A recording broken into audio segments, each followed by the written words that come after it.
All right. So we are back with episode X. This is episode X because we're not really sure when this episode is going to run because we're recording it. Because we actually have our injury rehab podcast that's running today, or the injury prevention one running today. That's the one came out today. We did that. We recorded that one like 2 weeks ago. 2 weeks ago, yeah. So we're getting a little bounced around in time because I'm actually going to Telluride in a couple of weeks for some business stuff, and so there'll be a couple Fridays that I'm going to miss, and so we're kind of getting some podcasts recorded ahead of time. You know, I didn't even think about that. I knew we were recording an extra one today, but for some reason I had it in my mind that we were going to put this out next week, but we're not. We're putting this in the... Well, we could, but we're putting this in the queue for when you're going to be gone. I was thinking we might actually be a good idea to maybe get 1 week ahead so you're not as rushed to go home on Fridays and get it out. But anyways, we'll have... Oh, that might not be a bad idea either. I haven't really thought about that. Because it does make it nice. Yeah. Being we're recording this one in the afternoon. Right. I already taught noon class, and I got to go back and teach this evening class. Yeah. So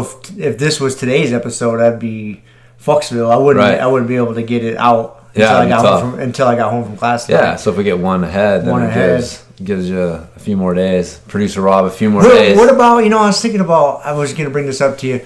What about ever going live? Can we how would we go live? Dude, now you're like going, we'll see. It's not that difficult, is it? We'll have our production meetings off the air. We can do that. No, what about? We can figure it out. I think people would dig the live. They might. We don't. It's a little more. I to be honest with you, it's not super hard, but it's not quite as easy, especially if we want to pull the audio from it to the podcast. Oh. See, because we can do like a Facebook Live or a YouTube Live. Yeah. But even like Joe Rogan, for example, he's got it like live on YouTube, right? He's doing YouTube Live, but they're recording it They're recording it. Yeah. That's because they got that thing called the TriCaster, which is expensive. Right. Because to get the audio off of to go live and have it, yeah. So we can do that. I mean, we could throw Facebook up here right now and go Facebook Live from the Grumpy Guy page, and we could go live anytime we wanted to during a podcast. Oh. But as far as like just having that one thing, that would be it'd be tough. It'd be a little we different. Need a little bit better equipment. So yeah, how about we'll get some feedback from you guys. So anyways, backing up, this is your co-host James Wilson. And I'm here with my buddy Rob Eickhoff. Yo, what's up, James? A little late with the yo. So, that's all right. Project or episode X. Episode X. We'll see what number it turns out to be. But yeah, man. No, I think the live thing would be cool. I think it would be kind of cool. Yeah, we could actually then, because people could ask questions and throw some feedback in while we're recording. So yeah, if you guys want to see the live episodes, let us know. So Grumpy Guy BJJ at gmail.com, but we'll probably do it anyways just because we want to do it. That's kind of why we do this anyways. And it just so happens to benefit a few people, so yeah, works out pretty good. Exactly. So all right, so now that we've gotten that out of the way, I don't know our production notes there. That's awesome. So yeah, today we're going to be talking about seminars and kind of how to get the most out of seminars, and one of the things that prompted that, you'd sent me a text suggesting the topic because I missed the seminar last weekend, Denelson Pimenta seminar, and you went to it. But you were out doing your own seminar. I was doing my own workshop, yeah. Your own workshop. That's right, on the same day. On the same day, that's right. So yeah, I was doing a golfer's workshop, as humorous as that sounds. But yeah, it was one of those interesting opportunities that came up where a buddy of mine that runs a fitness center at TPC, it's the Players Championship. You had asked me last time what TPC meant. You know what I thought of? Because Anand's got to supplement out like the TPC, and it's like Total Primate Care. That's all I could think about. Total Primates Club? Or something. I was like, man, what do they got going on over there? That would be awesome. The Player Championship. So the Players Championship Club. But gotcha. So yeah, I had a chance to go talk to them about some of the training stuff, and man, it went really well. I was really pumped. We had about 10 people show up, and I know we talked about it a little bit before the podcast, but it was man, the ramping ISOs. I can't, like, man, if you guys are listening to this and you've heard us talk about the ramping isometrics and you haven't tried them, like, God, I don't know what's wrong with you, because it's the easiest thing in the world to do. You just need your jiu-jitsu belt. You can sign up. We've got a free workout they can sign up for at grumpyguybjj.com. Steve Maxwell's got a great little booklet out that costs like $15. $15. Yeah, on it as well. So there's a lot of good resources for you to try it. But man, those things are, I'm kind of kicking myself that I'm 42 years old and I just found them now. You know, I wish I'd known about them earlier, because we were talking about just the difference that we feel in our bodies from doing them, and how there's kind of it's just a different type of like muscle density and quality that you feel from getting them, and you're not nearly as beat up from doing them. And yeah, so even for golfers, it had a lot of application. I mean, there was a couple of the younger guys there who, man, just looking at them, you know, they look a little floppy. You know, they're just, you can just tell there's just a certain level of tension that's just not there. And trying to use your traditional strength training stuff to get that tension level where it needs to be for these guys. These are kids who want to be, you know, PGA Tour professionals one day. They're investing a lot of time and money in their training, and man, you cannot get them hurt. You know, you cannot be putting a shit ton of weight on them doing bench presses and shoulder presses and all this other stuff. And so how do you develop the tension skills that they need to play golf? And man, the ramping isometrics were a real revelation for them. So it doesn't take a ton of practice to derive the benefits from. No, 2-3 sessions. Your first session is going to feel like, weird, what the hell is this? Yeah, but by your third session, it makes a lot more sense. And you know, if you were taking those kids and trying to teach them how to, do cleans or something, you know, for probably like, good Lord, you know, the amount of time you would have to invest, and they don't want to invest that much time into their strength training. They want to freaking be on the golf course, right? You know, so that's probably why they haven't spent so much time doing that stuff, is because the problem is they spend so much time golfing. They spend time training, but one of the guys told me, he's like, it's basically my full-time job. I'm here 5+ days a week for 8+ hours a day, between the driving range, putting, simulated play, here at the training here. So I mean, they're doing it, but yeah, there's so much golf they got to do that trying to take the time to teach them the skill of a clean or a snatch, and just the danger factor that's involved too becomes a big thing. But that's also where, you know, like it was funny, man. I was telling you too, I pulled out the Indian clubs and had them doing Indian club swings, and especially Steve Maxwell calls them, and he's got a great Indian club seminar video, and swings to attention, basically doing an Indian club swing, and then your arms come up to like a 90 degree and you catch them in front of you. So I'm demonstrating it to you, but I know people can't see it. So this is where the live thing would work out good. Yep. So, but that attention, swing to attention, catching it at the top, that's something you can't do with a kettlebell, really forcing people to catch at the top and make sure that they're really locking out. Because that's when most people screw up, right? If they're not really, like, if they come out of it wrong and they end up at the top wrong, and there's no feedback on it. So it was good. There were people that couldn't do kettlebell swings very well who were doing really good Indian club swings by the end of it. And again, we were talking before, it's crazy how many people don't realize, like, they think that kettlebell swings are your only option for that type of movement. If you're going to work some sort of explosive hip hinge and give it the repetitive action that you need to get the cardio benefit and stuff like that, the kettlebell swings are it. That's your only option. And it's like, man, that is like, you have an alternative, and not only a great alternative, like a much better alternative in the Indian club swings, man. Giving those guys a pair of 10-pound Indian clubs, one in each hand, 20 pounds, right? Like less than a 12-kilo kettlebell.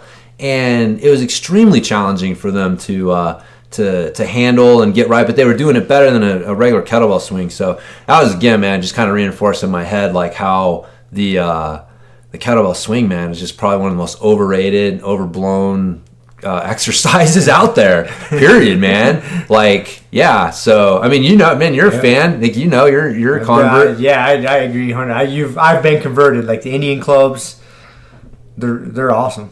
And I couldn't tell you the last time I've done a kettlebell swing. Now that I got some Indian clubs at home, I got one 5-pound, but I got a pair of 10s. I got a 15. I bought a 25-pound club just because I'm an idiot, but I like it. Yeah. And just doing, man, I'll do one-arm single-arm swings with that 25-pound club. Yeah. Whew. Yeah, you can't do that with a kettlebell. No. And it's great, man. So, again, that's another one of those things. If you're listening to this and you haven't tried Indian club swings, you're missing out, man. Yep. You're missing out. So, yeah, that was, I did go John Donaher, though, and I coached it in a rash guard. And fanny pack? Man, I didn't have a fanny pack on me, but I did roll the rash guard, and I told you I got a compliment on my rash guard. One of the ladies wanted to know where she gets such a cool looking workout shirt. What rash guard did you have on? Your Musashi one? No, it was actually it was a Mirkatsu one. It was it had a lion. It was a rank rash guard. It was one I got when I was a blue belt. Mm-hmm. So, but it had like a little lion, like, Mirkatsu, I know, man. Yeah, his dude does great artwork. But I realized in talking to her, I'm like, because we talked about this, I forget which podcast it was. Like, I couldn't understand the big thing about Danaher wearing rash guards, because in my mind they're just like an athletic shirt, like an Under Armour shirt or like a Nike shirt. And for strength coaches, that's part of their uniform, wearing them all the time. But you flip that and you realize, like, dude, workout shirts are boring. Like Nike and Under Armour, it's like black and, it's monochromatic and, or like if they're going to have some graphics on them, they're usually some like football inspired, like fucking nonsense. And I was like, man, you guys want some cool workout shirts. I was like, when you go order your jiu-jitsu belt to do your ramping isometrics, just go search for rash guards, and a whole world of colorful, awesome workout shirt options will... Had any of these golfers ever heard of Brazilian Jiu-Jitsu? No, they have. I mean, it's, because again, UFC and stuff popular. Like that. I mean, yeah, everybody's heard of it. But it was funny. There was one girl who, I guess she hadn't shown up for the workshop, but she's there all the time working out, and she was on the elliptical, and Mark, my buddy who runs the place, went in there and grabbed her and was like, look, you need this, you spend too much time on the elliptical, you need to come over here and do this stuff. And so she went through the workshop. I don't think she made it through all the 2 hours she had to go before it was done, but he asked her what was her thoughts on it, and apparently she's like, oh, it was great, he was jacked, I want to do jiu-jitsu now. I'm like, that's great, dude. You're gonna have to start offering jiu-jitsu classes as part of your offerings there at the fitness club. But actually, one of his assistant coaches who I met last time just got his purple belt and trains at Randy Couture's gym there in Vegas. Nice. Yep. Evan, I think's his name. So yeah. So I mean, that's cool. Yeah, man. It is, dude. It's hard to, in most places, you dig around hard enough, you'll find someone who's done some jiu-jitsu. It's funny. Speaking of that, so just yesterday or the day before at work, I had my boss went and did a ride along with me all day long. Like the guy who runs our service center. The guy you told you weren't gonna come in for the phone call. He's like, hey, guess who's your ride along today? And he ended up actually being pretty cool, man. I was really surprised. But the reason I bring that up is, come to find out, like, because he runs our center. And then his boss, who is like the regional manager, I don't know his fucking name. Like, he runs, like for all the Denver and Wyoming and Montana, like way up the food chain in this company, right? He does jiu-jitsu.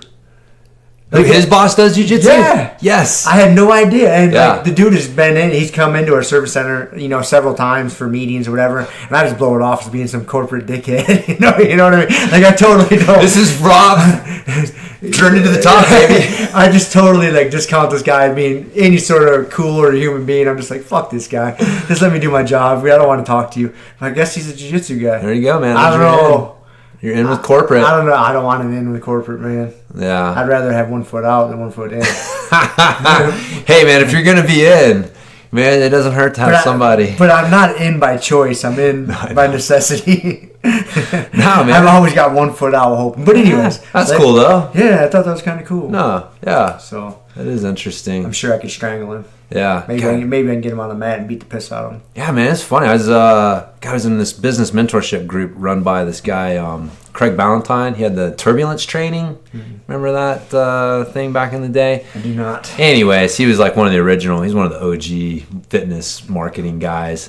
And but he was working with a guy. God, I can't remember his name. He's like Gary Masterson or something like that. I have a couple of his books up here, but he's like a really well-known marketing guy and like uber successful. And yeah, come to find out he does jiu-jitsu.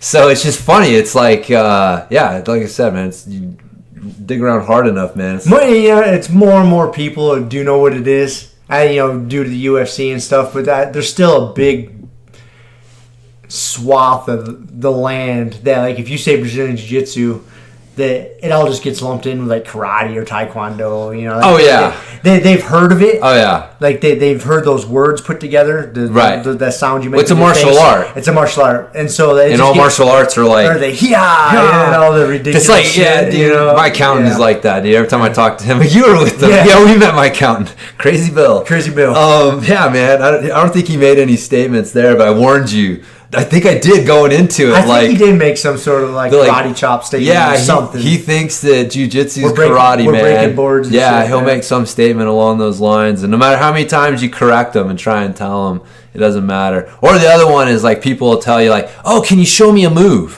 You know what I mean? It's like they think you're going to be able to show them like a karate chop or a kick or something like that. And it's like, I don't think you understand how this works. That's not really happening. Yeah, like it requires some space and a partner and manipulating body parts. It's a whole thing here. Man. Yeah, it's not just hey, here's a kata.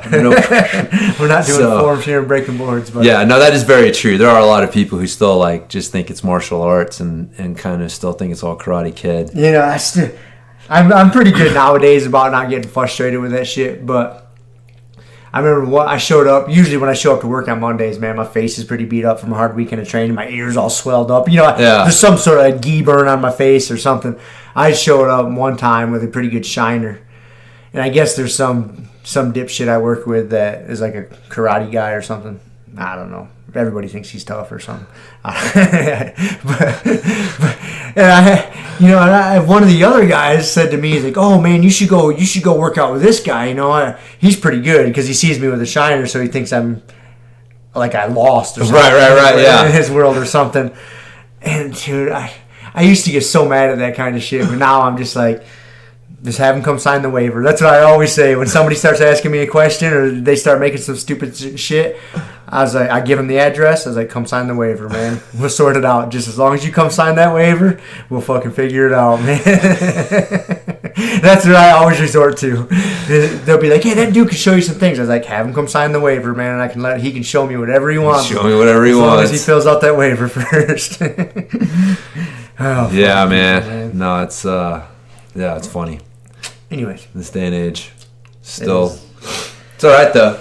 It's better than it used to be. Yeah, I was thinking about that the other day. Like, kind of, you know, at this day and age, man, like, jiu-jitsu right now is more popular than it's ever been. Oh yeah, for better or for worse. For better or for worse, it's more people have heard that name, Brazilian jiu-jitsu, whether they think you're breaking boards or you're actually, you know, wrestling with somebody.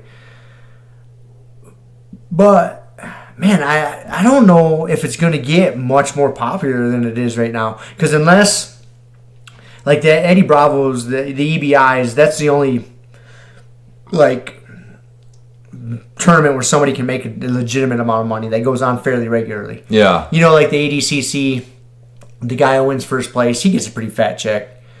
You know, and you know some of the IBJJF tournaments, some of those dudes, but that's only one or two guys, and those guys aren't making enough money to support them for the rest of the year. No, you know what I mean. It just, and until jiu-jitsu, if it ever got to the point to where someone can make a living off of it, a really good living, like a professional athlete, like I don't think it's ever going to get much more popular than it is right now. I was thinking about this a lot the other day, dude. Like, what would take it over the hump to where it's at right now? It's at its peak right now.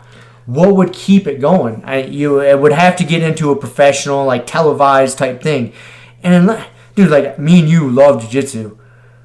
But honestly, man, a lot of times it gets boring as fuck to watch. You know, it really does. Yeah. Unless you're balls deep in it like we are. Just really understand understand all the intricacies of it.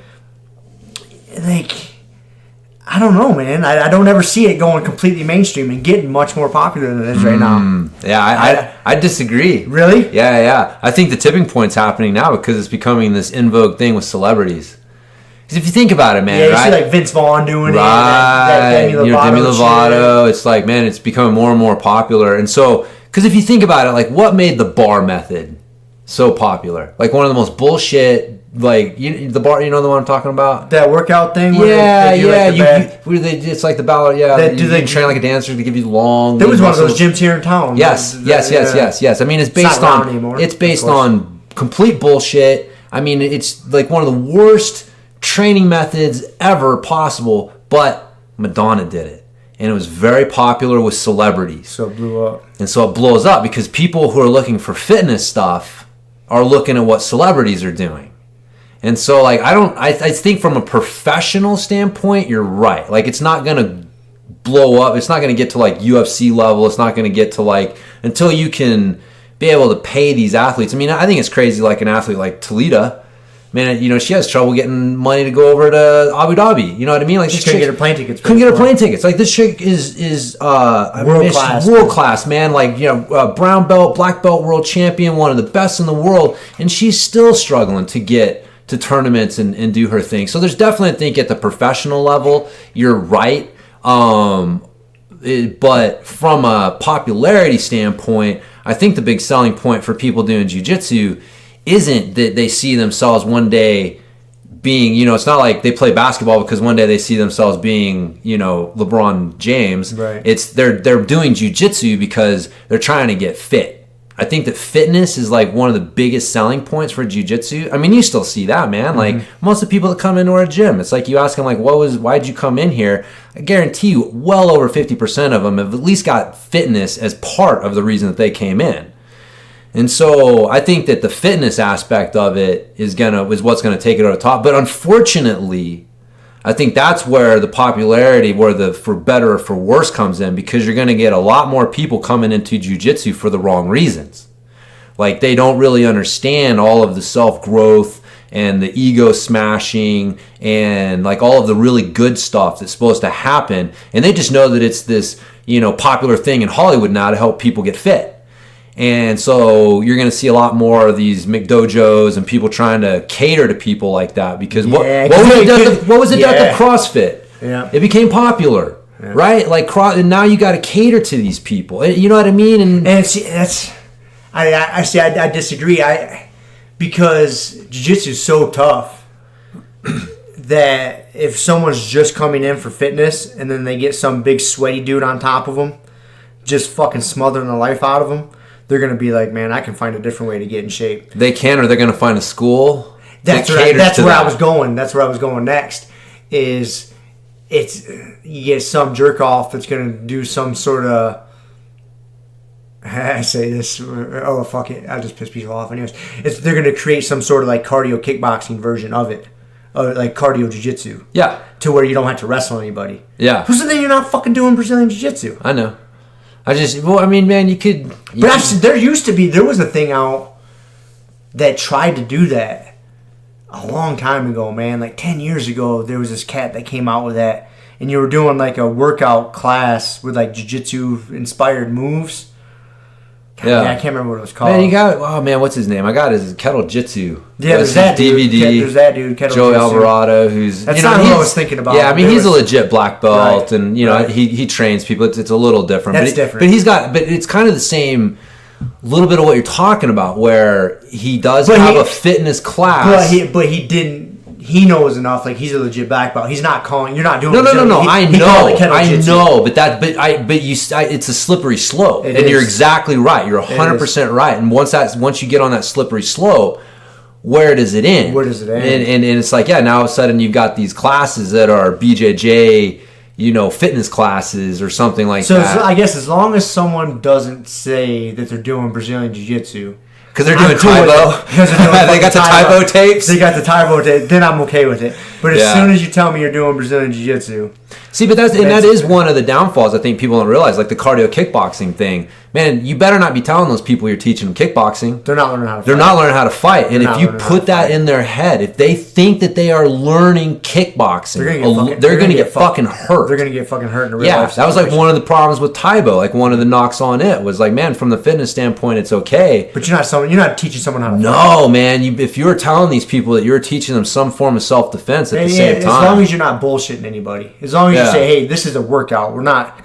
Yeah. I mean, they're teaching them enough kicking and punching mechanics to where they're not blowing out their knees and their elbows, but they're not teaching combat situations. It's not a Thai boxing class. No, yeah, and same thing with the jiu-jitsu. As long as you're not trying to, if you got some sort of like jiu-jitsu themed fitness class, and then you let them go sign up for a tournament. That's great. But yeah, if you're telling them like, oh, you're learning jiu-jitsu while you're doing this, then I think that's fucking disingenuous. But I wouldn't, man. Dude, this isn't our predictions episode, but I wouldn't be surprised to see that happen in the next 5 years or so. I don't think so, man. I think so, man. I'm seeing the celebrity aspect. I think. You think that's what's going to put it over the hump? I do, but like I said, okay.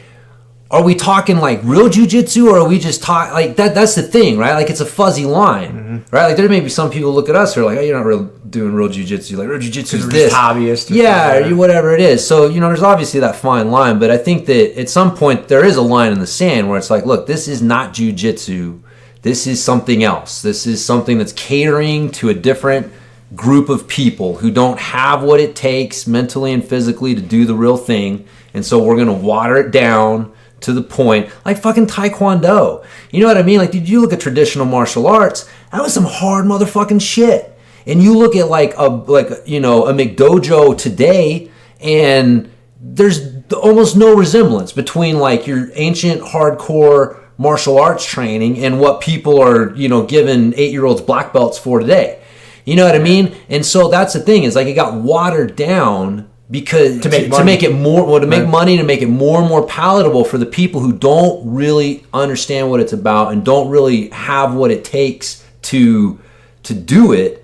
And so like if we're gonna say like jiu-jitsu, no, I agree with you, because there's a certain amount of, do we know, it's like the old saying, like, yeah, jiu-jitsu is for everyone, except for after a couple months it's only for about half those people. And after a few years it's only for a few rare savages, man. Like it is not for everyone. And I really hope it stays that way. I hope no one tries to water it down for the masses. Yeah. Because that's where, like a lot of karate schools and shit are, and your Taekwondo schools. And dude, if you're giving a kid a black belt, get the fuck out of here, man. Yeah. I disagree with that wholeheartedly. Yeah. And I was in that type of karate when I was a kid. I was in karate. I can't remember. I don't know if I ever made it to black belt when I was a little kid. I mean, I was real close. I can't remember. And that's how unimportant it was, because it's just stupid. Yeah. You know what I mean? Like, but that keeps parents shelling out the membership fees for the kids to come in. That's why it happens. You can see the progression. You see why it happens. No, it is, man. It's like they say, man. The road to hell is paved with good intentions. Yep. And I don't fault anyone what they're like. I think that there's good intentions, but those good intentions create slippery slopes, and other people with less good intentions come along and kind of take advantage of those slippery slopes that have been created. And so, yeah, man, I agree. Like jiu-jitsu itself, like real hardcore, it's like mountain biking, man. Like I don't think most people that have a mountain bike are mountain bikers. Just because you got a fucking mountain bike don't mean you're a real mountain biker. And like the true mountain bikers, the people that are willing to go out there and bleed and suffer and get frustrated and not blame their equipment and do the shit that it takes to be a really good rider, man, they're few and far between. So what does the industry do? The industry just waters it down, trying to make it more and more palatable to more and more people. I mean, you got to remember, like an industry, they're there to make money. Yep. They're not there to protect the soul of a sport. And unfortunately, jiu-jitsu is becoming an industry. And there will come that moment in time where decisions are being made based on money, not to protect the integrity and the soul of the sport. That's just how it goes, man. I'm fighting the good fight. It's the lessons of history, bro. I'm going to fucking protect the soul of the sport, man. No, I agree. That's what we're here for. Call out motherfuckers. Yeah, I'm fighting the good fight on that. Yeah. No, man. I'm sorry, I don't mean to ruin it. Rob's here got a dark cloud over his face. I do, man. Because you see a little bit of that now. I'm not going to put any organizations on blast, but there is, a team or two out there that promote people fucking just like based on attendance. Based on attendance. And shit like that. And God damn it, man. That gets my fucking blood boiling. Yep. I don't know if the jiu-jitsu world's going to put up with that shit. Well, I think there's a lot of us purists that are like, no. Like, just won't accept it. Well, that's like, man, that's an interesting. I actually was going to bring this up, man. Like, because the belt thing, I don't know if you saw, I don't know their names, like that recent 10th Planet black belt that I saw a little bit of drama. I didn't read the article. Yeah, I didn't know. I had no. Break it down for me. I had no idea. Again, I'm just like going off a couple little things that I've seen. I usually scan some of the sites when I'm on the toilet, so I'll tell you like the depth of my research here. Please, if I misquote some shit. But Denny Prokopos, something like that. Yeah. Sorry if I slaughtered that name, man. I like mad respect. But so he was Eddie's like first black belt. And so he gave a black belt to, I can't remember the guy's name. I don't even know the dude's name. You know what I mean? Like, I don't even fucking care. Right. Too much memory space trying to memorize these fucking names, right? But it was just an interesting story that basically this other guy was helping train a guy who went against another 10th Planet guy at a Fight to Win Pro. Okay. And so they consider that to be disloyal to 10th Planet, helping train someone who's going against a 10th Planet guy. Person. And so, and again, I'm sure there's probably more going on behind the scenes, but that was like the big thing. The was beginning like, of it? Yeah, that was like, this was disloyal to 10th Planet. And so if you're going to be disloyal to the 10th Planet, we're not going to recognize your black belt. And so it wasn't a skill thing. It wasn't like, it was a team thing. It was basically a team thing. Tribe thing. Which was really kind of interesting because it's like, because you know what? It's like when someone gives the belt, whose belt is it? Like, because I can almost kind of see like Eddie Bravo, like that's his system. That's his school. You know what I mean? That's 10th Planet. Like when you get a 10th Planet black belt, like that's a 10th Planet black belt. That's not quite a jiu-jitsu black belt. You know what I mean? Like you're getting a black belt in a specialized system, in his system, in his school. So I can almost kind of see, like, hey man, like we're not questioning your skill, but like if like I gave you the black belt in my system and my school, and if you're gonna disrespect and be disloyal to that system and school, I'm not gonna recognize you as one of my black belts. That's a slippery slope too. And I just saw the headline of the article. That dude who got his belt stripped, his 10th Planet belt stripped, he wrote a rebuttal. Yes. And he wrote his side. And I just saw the title of it, and I was going to read it, and I had to go teach class. Yeah, I mean, he's basically saying he knew the dude. He was training. You know, he had some other beefs with what was going on at 10th Planet San Francisco and stuff like that. But I will say there's a little part of me that can again, let me preface this with, like, I don't know the fucking situation. But I'm basing this on, there was a 10th Planet guy that was helping train somebody that was going against 10th Planet in a Fight to Win Pro. Yep. Okay. At the Fight to Win Pro, I think if they win, what do they make? $500, $200, $300. Yeah. Dude, it's nothing. Right. It doesn't pay for the guy's hotel for the weekend to fucking But I mean, okay, but like, say it's a UFC. You know what I mean? Is it a matter of scale, or is it just that's a different part of the conversation, so let's back up. I shouldn't have thrown the money value in there first. Man, like, there's a little part of me that understands, you know, the 10th Planet guys being a little upset.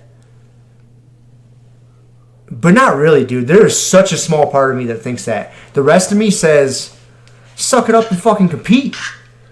You know what I mean? Like, okay, you've got this system with all your fucking crazy names to all these goddamn moves. Like, he's done a good thing. That's cool. But if it's that good, fuck it, man. Like, put it to the test. You're up on the big stage. You're competing. Put it to the test. Yeah, it's not like you guys have the magic bullet that no one knows. Like, if you're trying to win a match on trickery, not on fucking just being a better competitor, training harder, drilling harder. If you're trying to win it on tricks, well, eat a bag of fucking dicks. Someone's going to take your lunch. Right. Someone's going to learn those fucking tricks. You know, so I don't know, man. Like, I disagree with it. You know, well, I think you should just show up and fucking compete. I don't think that was the... I don't think that was the... Is that not the premise of it? I mean, I'll tell you, if... So you don't think that you and Kevin would be a little like... So if I went and, I don't know, there's other jiu-jitsu gyms in this town. And for those of you who couldn't see that due to audio podcast, there was air quotes around Air quotes, yes. There's only one jiu-jitsu place in Grand Junction. If you're not training at Grand Valley BJJ, you're not doing jiu-jitsu. You're not doing Brazilian jiu-jitsu. No. Not at a reputable level anyway. No, Anyways. So, but, you know, so let's say, like, you know, Cameron gets a Fight to Win Pro fight with one of the guys from the other gyms. And for whatever reason, I decided to go over and start training at that other gym for the month prior to it. And I'm like specifically like working and helping this guy out. Not like because I know something that they don't know, but it's just, hey, I'm just going to go help this guy out. I'm going to stop training there. I'm just going to start training here for the month prior to it. That's different because you've trained with Cameron. Again, it's all hypothetical. You've trained with the guy that's going to compete, so you know his game. So you could go over to his opponent and be like, hey, he's good at this, right, this, but and you this. would be like, that's disloyal, though. That is disloyal, but it's different because you know what his strengths, you know his weaknesses, and you could really exploit that. So if it was somebody I don't know, that would be super fucked. Al, right? Al, I don't know Al's game real good. Al gets a fight to win pro, and I decide to go over and train just because I'm good with leg locks, right? So I'm like they want some leg lock help with their game, and because they think that'd be good against Al, so they approach me and say, hey, I want you to help me with this, and so I decide, okay, I'm going to go over there and train with them and help them. I probably wouldn't be friends with you anymore. See what I mean? Wouldn't take your belt though. I wouldn't be like, well, he doesn't know jiu-jitsu. Okay, so I know. So see what I mean though is like you can definitely see. That's what I'm saying. There's a small part of me how it could be viewed, and that's where like who gives the belt? Who gave that belt? You know what I mean? Did jiu-jitsu give the belt? Did BJJ, like whatever the fuck that means, give you that belt and now that's yours? Or you go the opposite, right? Like Ben Askren just gave himself a black belt and said, fucking prove I'm not. Good luck. Well, that's what I mean though, right? So it's like now you have the other end. Where Did he really? Oh yeah. Apparently it's been confirmed. That was like the rumor, and apparently, he confirmed it, and it was like, yeah. Like, that was his answer. Yes. Yes. I gave myself a black belt. If you don't think that I deserve it, like, come take it from me. Come wrestle me. Yeah. And when you're that good, you can get away with that. But see, that's just it. I think if you're that good, you can get away with that. But okay, so does that other dude? Does he need someone to give him a black belt? Like, obviously, he's got the skill of a black belt. Like, give yourself a black belt. Be like, okay, prove I'm not. Or see, that's just what's weird is like someone has to. So give it to what's you. important though? Then I guess. Okay, so say that was. Is the other dude running his own school? I mean, what's the other dude doing? If he's not running his own school, I mean, if it's that big of a deal, just go. I mean, if you want to go the belt system again, just go fucking train at another school. And if you stay there training, I'm sure that dude's going to give you a black belt eventually. He's going to be like, okay, you're obviously not a white belt. Oh, you're probably way better than a blue belt. Where are we at? Purple, brown? Okay, let's start you at a brown belt. You know what I mean? Like, you obviously know your shit. Right. Yeah. No, But then that guy could take it away. Or could he take it away? Or, you know what I mean? Like, once you get it, like, who gave it to you? And so, anyways, the whole taking it away thing is kind of funny. Like I said, I could see Eddie's point of view because he even calls it, like, you are a 10th planet black belt. Right. Not a Brazilian Jiu-Jitsu black belt. Right. You're a 10th planet black belt. You're a black belt in my school, in my system. And if I decide, for whatever reason, I don't want to recognize it, I can see that argument. I can see it a little bit less than I don't know. I've never even really heard of that, like in any other. Instance in the Brazilian Jiu-Jitsu world, this is probably the only place that could happen because everybody else just says they're doing Brazilian Jiu-Jitsu, where Eddie Bravo, they say they're doing 10th planet Jiu-Jitsu. Right. And 10th planet, and like you said, he uses the verbiage. He's a 10th planet black belt. Right. That's what I was saying. That's different. I think different. There's no other. I mean, there's other teams that'd be like, okay, he's an alliance. He's an alliance black belt. He's a GFT black belt. He's this or that. Yeah. But it's a Brazilian Jiu-Jitsu black belt. But you don't really see like a GFT guy defects to another team. You don't see a GF team revoking his black belt. No. So again, it's kind of because it's almost like because it's a jiu-jitsu black belt. That used to be not an alliance. That used to be a really big thing. The name was a creonch. Yeah. A trader. Yes. I think that's the translation. That's pretty much what they're saying. It's just a big story of a freaking. A trader. You go to a different. They used to be really big. You go into another team. But I think the shit's changed nowadays, and I guess I'm biased in that just because. I've had to switch teams, man, because I moved due to work. I had to make money to fucking put food in my mouth and a roof over my head. And so when I moved out to Colorado from Michigan, I ended up having to switch teams. But, it was still all just Gracie Jiu-Jitsu. You know what I'm saying? Yeah. And then, but then I guess, like, if you go old school, thought process. So, like, I was, like, Gracie Jiu-Jitsu, Kaiki, and Zingano. They were all Kaiki, like, Kickson, Gracie Jiu-Jitsu affiliates all the way up through Purple Belt. And then I got my brown and black from Kevin. And, we're GFT now. And GFT was Oswaldo Fada, which him and the Gracie split way back then. You know what I mean? So, like, if it was still old school mentality, us being GFT, they might have been like, well, we never gave you your fucking blue and purple belt, so you got to start back there. Yeah. You know, yeah, but see, it's not like that nowadays. It's not like that anymore. It's not, I don't know. It is a little squirrely, man. It is, man. Guys, I think that's why, like I said, I can see the 10th planet argument.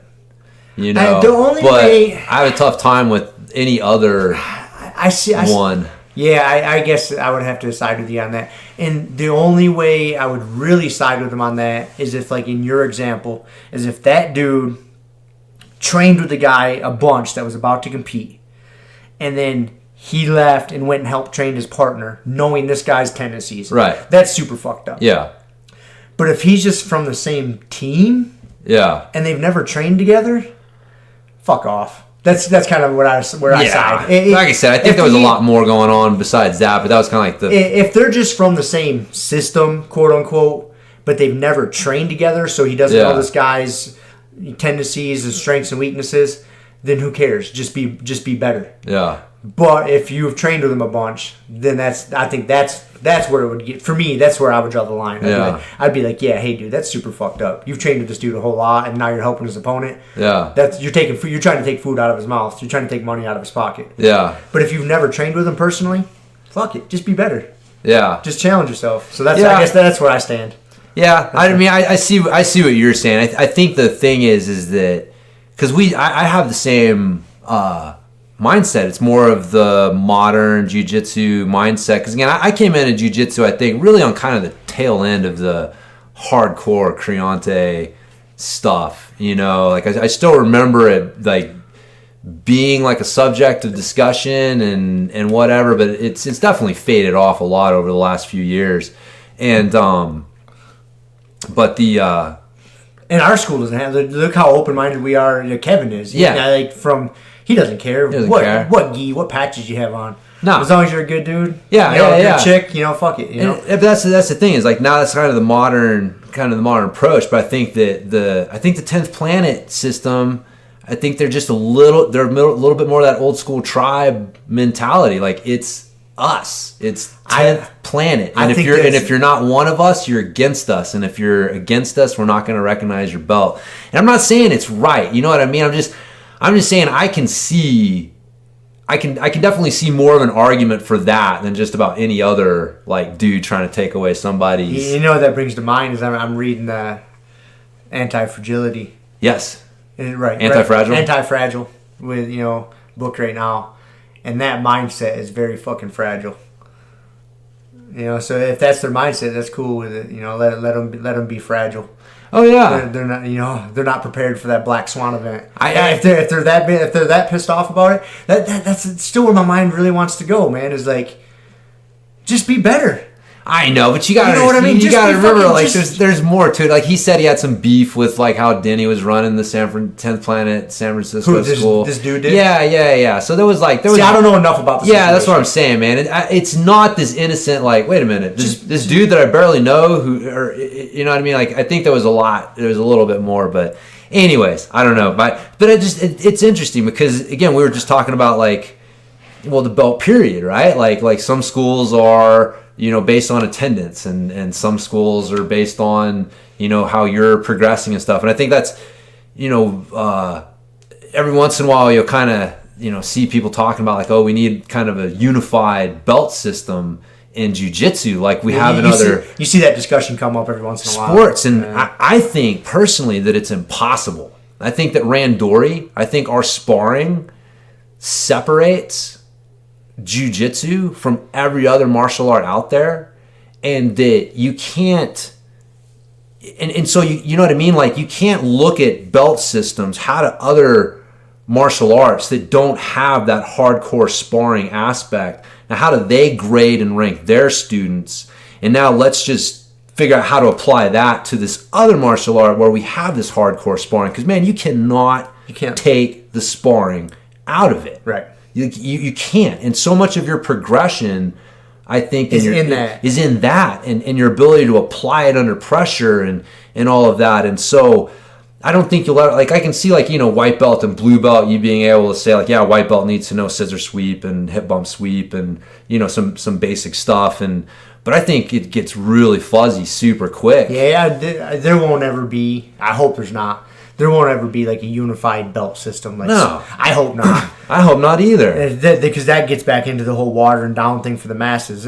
Fuck it, man. If it takes that to get the masses involved, I don't want the masses involved. No. Well, I think it, like you're talking about the anti-fragile, it fragilizes the system. It does. When you try to do that. And it's like, okay, we're going to have bad promotions, but we're going to have really good and appropriate promotions as well. And we're going to have people that are held back, that aren't promoted as quickly as they should, or as like a unified system would have them. So, I mean, you got to take the good with the bad. And when you try to like get rid of the bad, you end up fragilizing the system, and that's the whole point of that book. Then we're all, it's a great book. I'm not very far into it, but that's what it reminds me. And we're starting to get into the whole participation trophy shit that's fucking up this generation that's came up right now. These younger kids that everybody gets an award, and no, man, you fucking win or you don't get a goddamn trophy, right? And that's, and so if you're starting to get a unified belt system, that's kind of getting into that.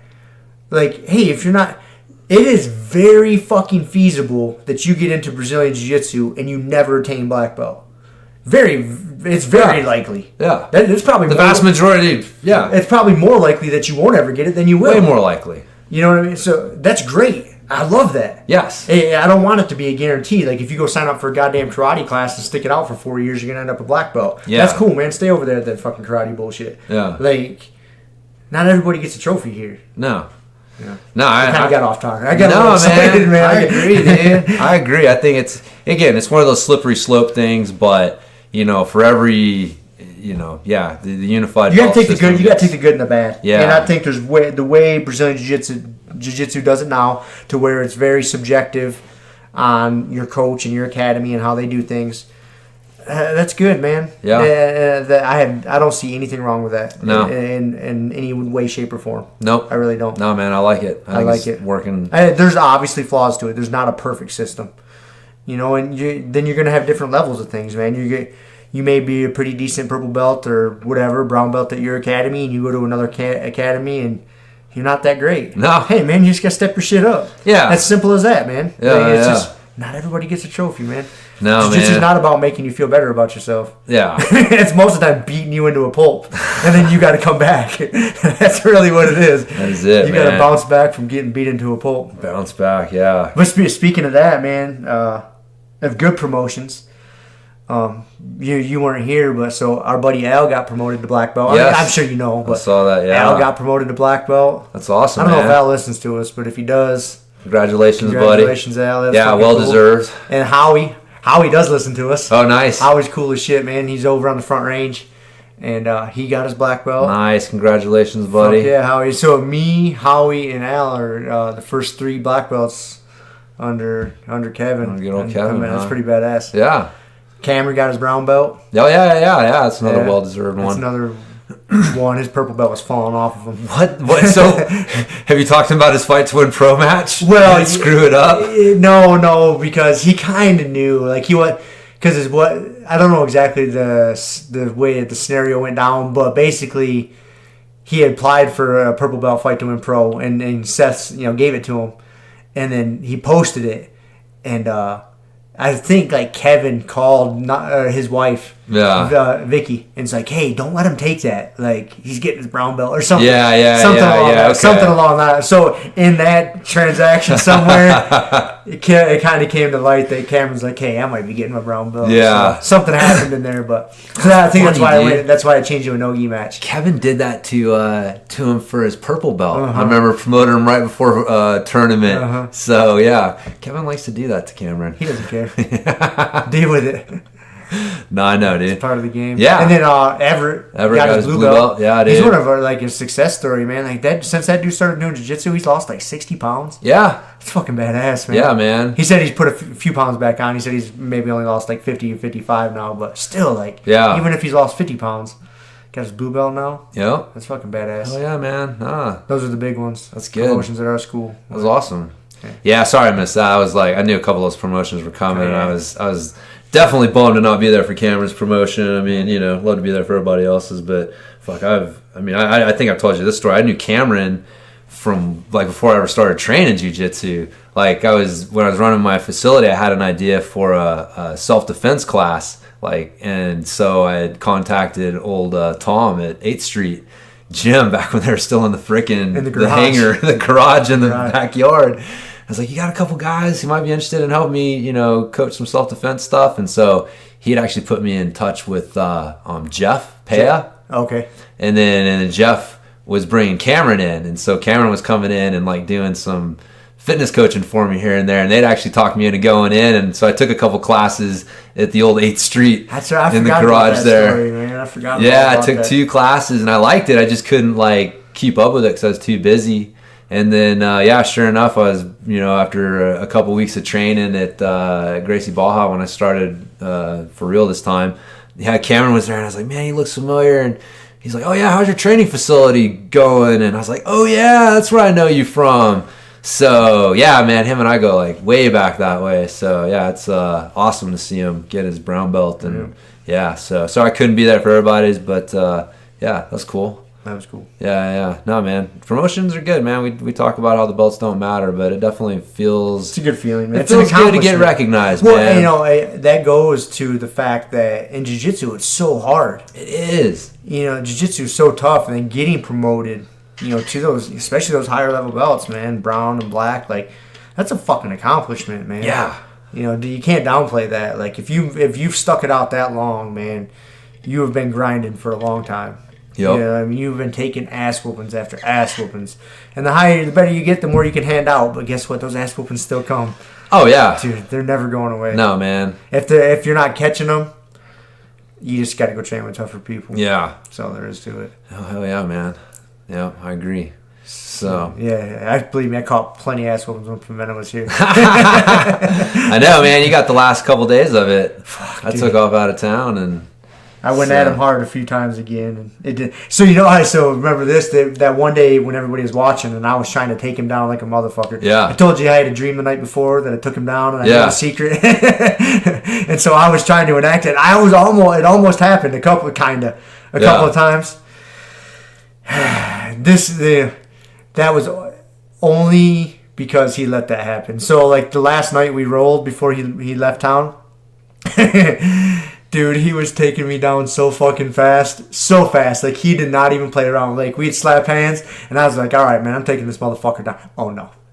Dude, I was on my ass so fucking quick, dude. And, like, any sort of takedown he wanted to do, I wasn't fucking shutting it down, man. He wasn't fucking around. He was like, all right, I let this dude get too close last time. It was bad, dude. Dude, that dude's a savant, man. Fuck, dude, it was For bad. sure. Because I thought that's, like, one area. I know...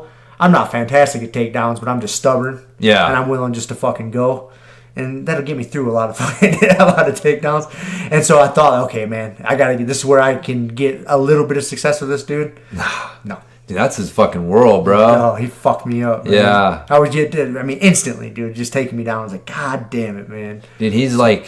Because, man, as a high-level competitor like that, he's obsessed with those first 2 points. Yeah. I don't know, maybe I get that feeling. Yeah. That in just interacting with him, that he is obsessed with it. Like those first 2 points are everything, and either not giving them up or getting them. And so yeah, dude, he is. When you watch him like going, like when he's doing his stand up, and he's on, you're fucked. And he is just like hitting whatever the fuck he wants at will. You're fucked. And it's just such timing. Like that's the thing. His timing and his rhythm are so on. The timing. It's the timing, man. Yeah. It's his fucking timing. Yeah. His whole game, you watch it, dude, it's fucking timing. Yep. That was one of the biggest things I learned this time he was here training is timing, the importance of it. You don't have to be forcing shit. You don't have to be a meathead. No, it's man. Fucking timing. It's just, the hard part about timing, though, is like, it's not even recognizing it. It's committing to it. Yeah. As again, like one of the things we were talking about, like I saw him when he does takedowns, like he commits to those things 1,000%. 1,000%. Like a level, like you don't see. I've never seen anyone else commit like that on those things. And yeah, man, you just know getting around that level of I try to commit to that level. Yeah, but I think it just gets shut down. He just has such confidence in his timing that when he sees it, he knows that if he goes for it 1,000%, that he'll get what he needs and he'll be where he wants to be. And yeah, he just does it. Because I can't even tell you how many times I'm watching a fucking window and I'm like, should I do it? Should I not? Should I do it? As soon as it's closing, it's gone. As soon as you say that word should, that window's gone. Yeah. There's no more should I do it. It just should. As soon as you say that, yeah. there it goes. Yep. Hell yeah, man. Well, dude, nice. So what else we got? I got one other pre-show thing. Oh, I got two. We got an email and a rating from one of our listeners, John. Excellent. Thank you, John. Yeah, John, he gave us a rating. We sent us an email, just a shout out saying he was digging the podcast. Awesome. That was cool as shit. And then I happened to see it on iTunes that he dropped us a 5-star rating review. Thank you, so John. I was fucking pumped for that. Thank you, John. Appreciate it. Yeah, we're definitely. And then, go ahead. No, nothing, man. Definitely appreciate it. And then I missed it, but we had one of our listeners that was driving through Grand Junction. He was going to get in late last night. And he's taking his kids to Kids Pans, and he was stopping here in Grand Junction, but he was only going to be here for sleeping in the hotel last night, getting up and hitting the road this morning. And I didn't see the message until late this morning. Yeah. But he was stopping through, and he was hoping to stop by and meet us and shit. Oh, right on. Yeah, man. That'd have been cool, dude. That would have been cool. His name was Kelsey, and I shot him a message, but I'm sure by the time I shot him a message, he was probably already on the road. Yeah. Well, be on the way back, man. Fucking swing on by, man. I mean, anybody. We're love to talk jiu-jitsu, as you can tell. Come train with us. Yeah, there's always a spot. We got a very informal drop-in fee of free $99. Free, yeah. For the most part. As long as you're not a dick. I've never seen Kevin charge a drop-in fee. No. So. It's no, man, we just like to have people train. I mean, that's our problem. Yep. We just like to have people come in and train. We're so excited to have people come in and train with us, man, that we're just like, oh yeah, come in. Yeah, so that was cool. I'm sorry I missed your message, buddy, but hope his kids do good at Pans. Yeah. I think he just got some little guys. They're not very old. All right. I was just looking at the pictures on Facebook or something. His kids looked like, I would say, 8, 9, 10 years old. They're cool. The little tykes, but yeah. Well, Pimento's kids, he's 8? No, he's got to be older than that, huh? No. Don't think so? I thought really. No? Well, the girl, I'm terrible. She was 13, She was 12, about to turn 13. And I know he was at 9. Okay. He was a few years younger than her. So, but yeah, he's on his way out there to were they doing Kids Pans Yeah. That's what they were doing. Okay. They were on their way there. Ah. And so they stopped here the week before. Right on. And that's why that makes sense. Pimento was wanting them to train and was having all the kids come in and just go to war. And just go to war with them. Yeah. We had some kid wars going on. Kid wars, man. They were going at it. Nah, man, it's good. That's one of those coaching kids it's an interesting thing because I don't know. It's how do I put it? Kids, you don't want to ruin their enthusiasm for the sport by trying to make it too structured too soon. But by the same token, it's good for them to see what you can do when you get a kid who's motivated and is really into training jiu-jitsu, not just kind of showing up for class and playing games and kind of going through. And again, I say this, but I mean it with all due respect, because training kids, I know how it goes. You can't turn it into the same thing adults are, but a lot of times jiu-jitsu classes for kids are kind of like a jiu-jitsu themed gym class. Right. They're not really jiu-jitsu. They're not really hammering the details. They're not really holding kids accountable to the same performance levels. And again, they're not adults. But it's good for some kids to see, or for the kids to see, man, there are kids out there that do treat it like the adults do. There are kids out there that take it seriously, and this is what you can do when you do. And so, I thought it was really cool because both Pimento's kid and, I can't remember her name. Camille, yeah.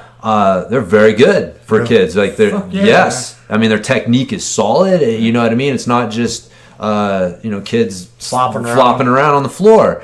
And that was an eye-opening thing, I think, for a lot of the kids at our gym. Oh, whoa, these kids are, on it. Yeah. And so, I thought it was good, man. I thought it was good for the kids to kind of see that and hopefully inspire some of them to take it a little bit more seriously. And, but it was I know my little girl Shiloh got roped into an hour of death matches with Camille. Well, with both of them, man. And Arthur, Camille and Arthur. Yeah, she was after the kids class, and I was like, "Oh, they're training. She go in there." And I had no idea what I was getting her into. And next thing I know, she's been wrestling for an hour straight. It was a kumite. I know, yeah, but she had fun, man. She is that's the thing, man. It's like Shiloh's funny. She's one of those kids who.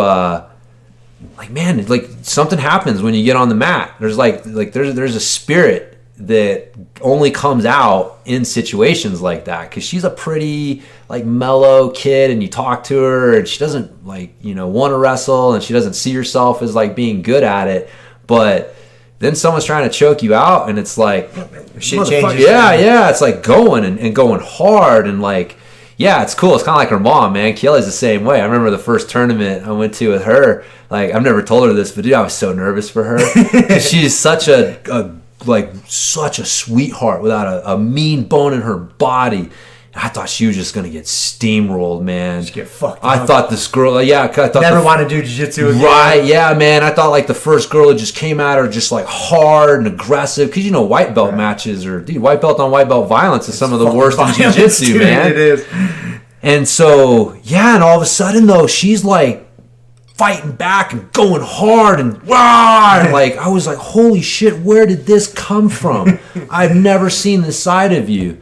And so yeah, it's cool to like, that's the great thing about jiu-jitsu, man, is it puts you in situations that you, in today's modern world, you don't get those situations. You never get those situations, and you never really get to know. It's like the old Fight Club, man. How much can you ever really know about yourself if you've never been in a fight? Yep.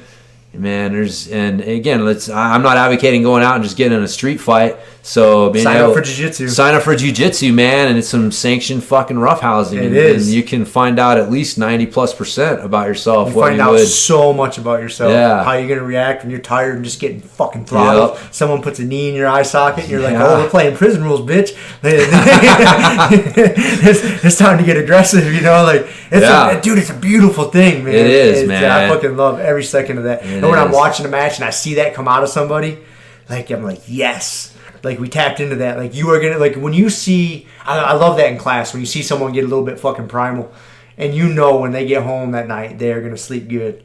Like, oh, yeah. They let that out. Tapped into a little bit of that animal fucking instinct, that rage a little bit. Like, motherfucker, I'm not taking it no more. That's a beautiful thing, dude. Yeah. That's, oh, man. I think so, man. To me, that's one of those special places, man. Like, yeah. I love it when someone's whooping my ass and can get me out of anything else and just get me to that place. Yeah. So I'm just like, oh, yeah. It's fun because it's not often you get that switch flip. No, man, it's not. It's not. I live I'll go hard a lot of times, but that last, when you guys were here before you left on your trip, and that last round I was doing with Pimenta, like, my mind went into that zone. Like, I was just fucking going, dude. And that's when he put that armbar so hard on me, I literally thought I shit my pants. Like, he armbarred me so hard, and I was going so hard. That was the settle down armbar, just to, like, because I was fucking going. And he's like, I got to slow this motherfucker down. And my elbow still hurts from that, dude. But he's like, this guy's about to make me breathe through my mouth. Yeah. But, like, dude, like, that place, man, to where you just get into that fucking certain mental place. Like, yeah. That's a cool thing, man. It is, dude. It's special. Cool. It is special, but you got to do it. It's tough, man. It's like sports. I mean, I can remember sometimes running track, fucking hitting that point where I'm just like, the dude's next to me. That was my favorite thing, man. I ran the 800 meters, and dude, I was like the sprint home, man. Like, that was that was my freaking claim to fame, man. I'd hit that halfway past that last curve and just start fucking going, dude, as hard as I could, and dude's trying to outrace me, and it was just.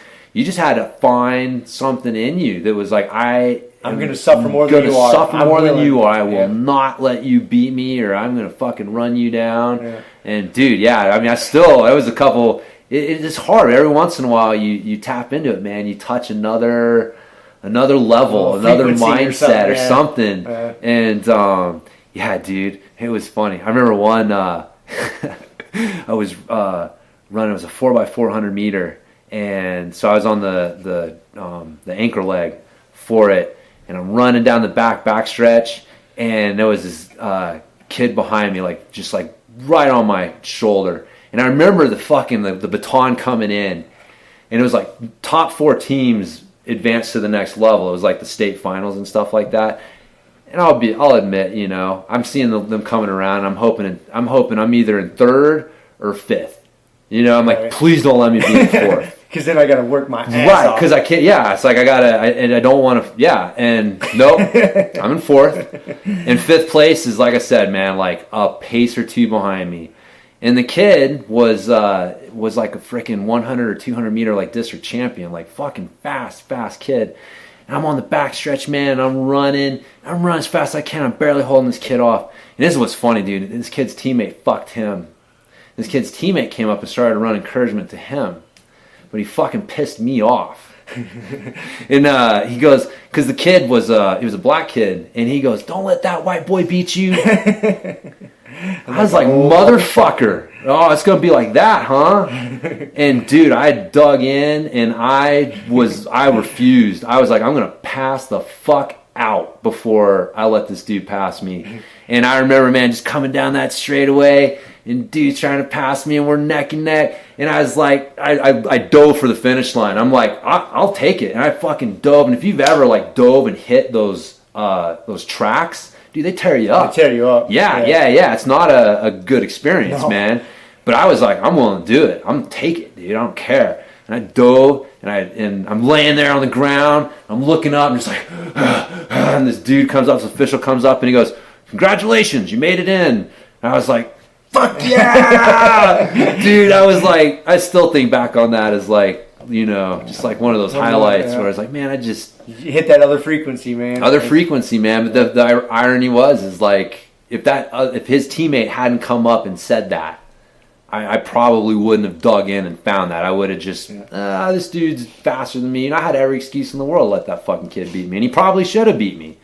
But not that day. No, man, that's where competition, dude. You dig in, you find things that you just can't fucking get other ways. So, anyways, yeah. Good stuff. Ock is all worried. Whenever I start getting all fired up, he knows something. My dog, he's all like, uh-oh, this is it. This is when he's going to kill me. Which I don't understand. This dog's got the best life ever. So, anyways. Right. Oh, and then I got some bro science. Oh, some bro science. I haven't had bro science in a few episodes. So I started thinking, I seen some old dude the other day, and he had this gigantic fucking nose. And you see a lot of old people with big-ass noses and big-ass ears. So then I was like, I gotta Google this, man. I gotta learn some shit. I was like, why do old people have big-ass noses and big-ass ears? Well, and it's not just me thinking it. Like, it happens, is what it is. Like, your ears and your noses are mostly made out of cartilage. Yeah. And cartilage doesn't, this is my bro science, I'm not going to break it down on exactly how it happens, but they don't age like the rest of your body. They don't age the same way. They break down and then go through like a scarring process, and then they just kind of keep building up, and so they get heavier and denser as you get older. And so it's going to happen to all of us. Like, it's inevitable. If you don't get cauliflower ear. Cauliflower ears are a way to fucking ward off having big ass ears when you get older, man. Wow. So there is a benefit to getting it. And you can get like cauliflower nose, like, because I got one side of my nose that is pretty much like closed off. Yeah. Just from the repeated fucking cross faces. I've had my nose broke several times. Yeah. I had to have it rotor-rooted out one time. It got broke so bad. and I've been cross-faced so many times. Like, you can actually get like cauliflower nose, so to speak. The same thing, like scar tissue builds up in there. And so I'm thinking, well, man, like, my ears are so fucked up and my nose is so fucked up. I'm not going to get this gigantic nose and ears when I get older. Dude, in the nursing home, you're going to be the desirable bachelor. The best-looking one, Best-looking one, cauliflower man. Cauliflower nose, and all these other big-eared, big-nose fuckers ain't going to be getting old. That's funny, man. So that's my bro science. Huh. That's pretty interesting. I can see that. Yeah, my nose is all fucked up, too. I split it open one time. There's a scar right here. I don't know if you noticed, but... I fucking went over the handlebars on my bike after landing a drop and went face first into the only pile of rocks around and managed to like roll, like deflect off of it. And I had a full face helmet on and everything, dude. And went through the fucking full face helmet, like the eye hole, managed just perfectly in there. And I rolled off of it, and I wasn't 100% sure if it actually got me. And my buddy stopped his bike. He landed the drop and he saw me crash and he stopped and he's looking at me. He's like, dude, you got a hole in your nose. And like right then, man, it's like somebody turned on a fucking faucet, man. It was just blood pouring out. and I had to get a couple stitches, and yeah, I actually like cracked the skull Nice. a little bit. Yeah, they were worried about my sinuses, but luckily like it didn't mess my sinus cavity up.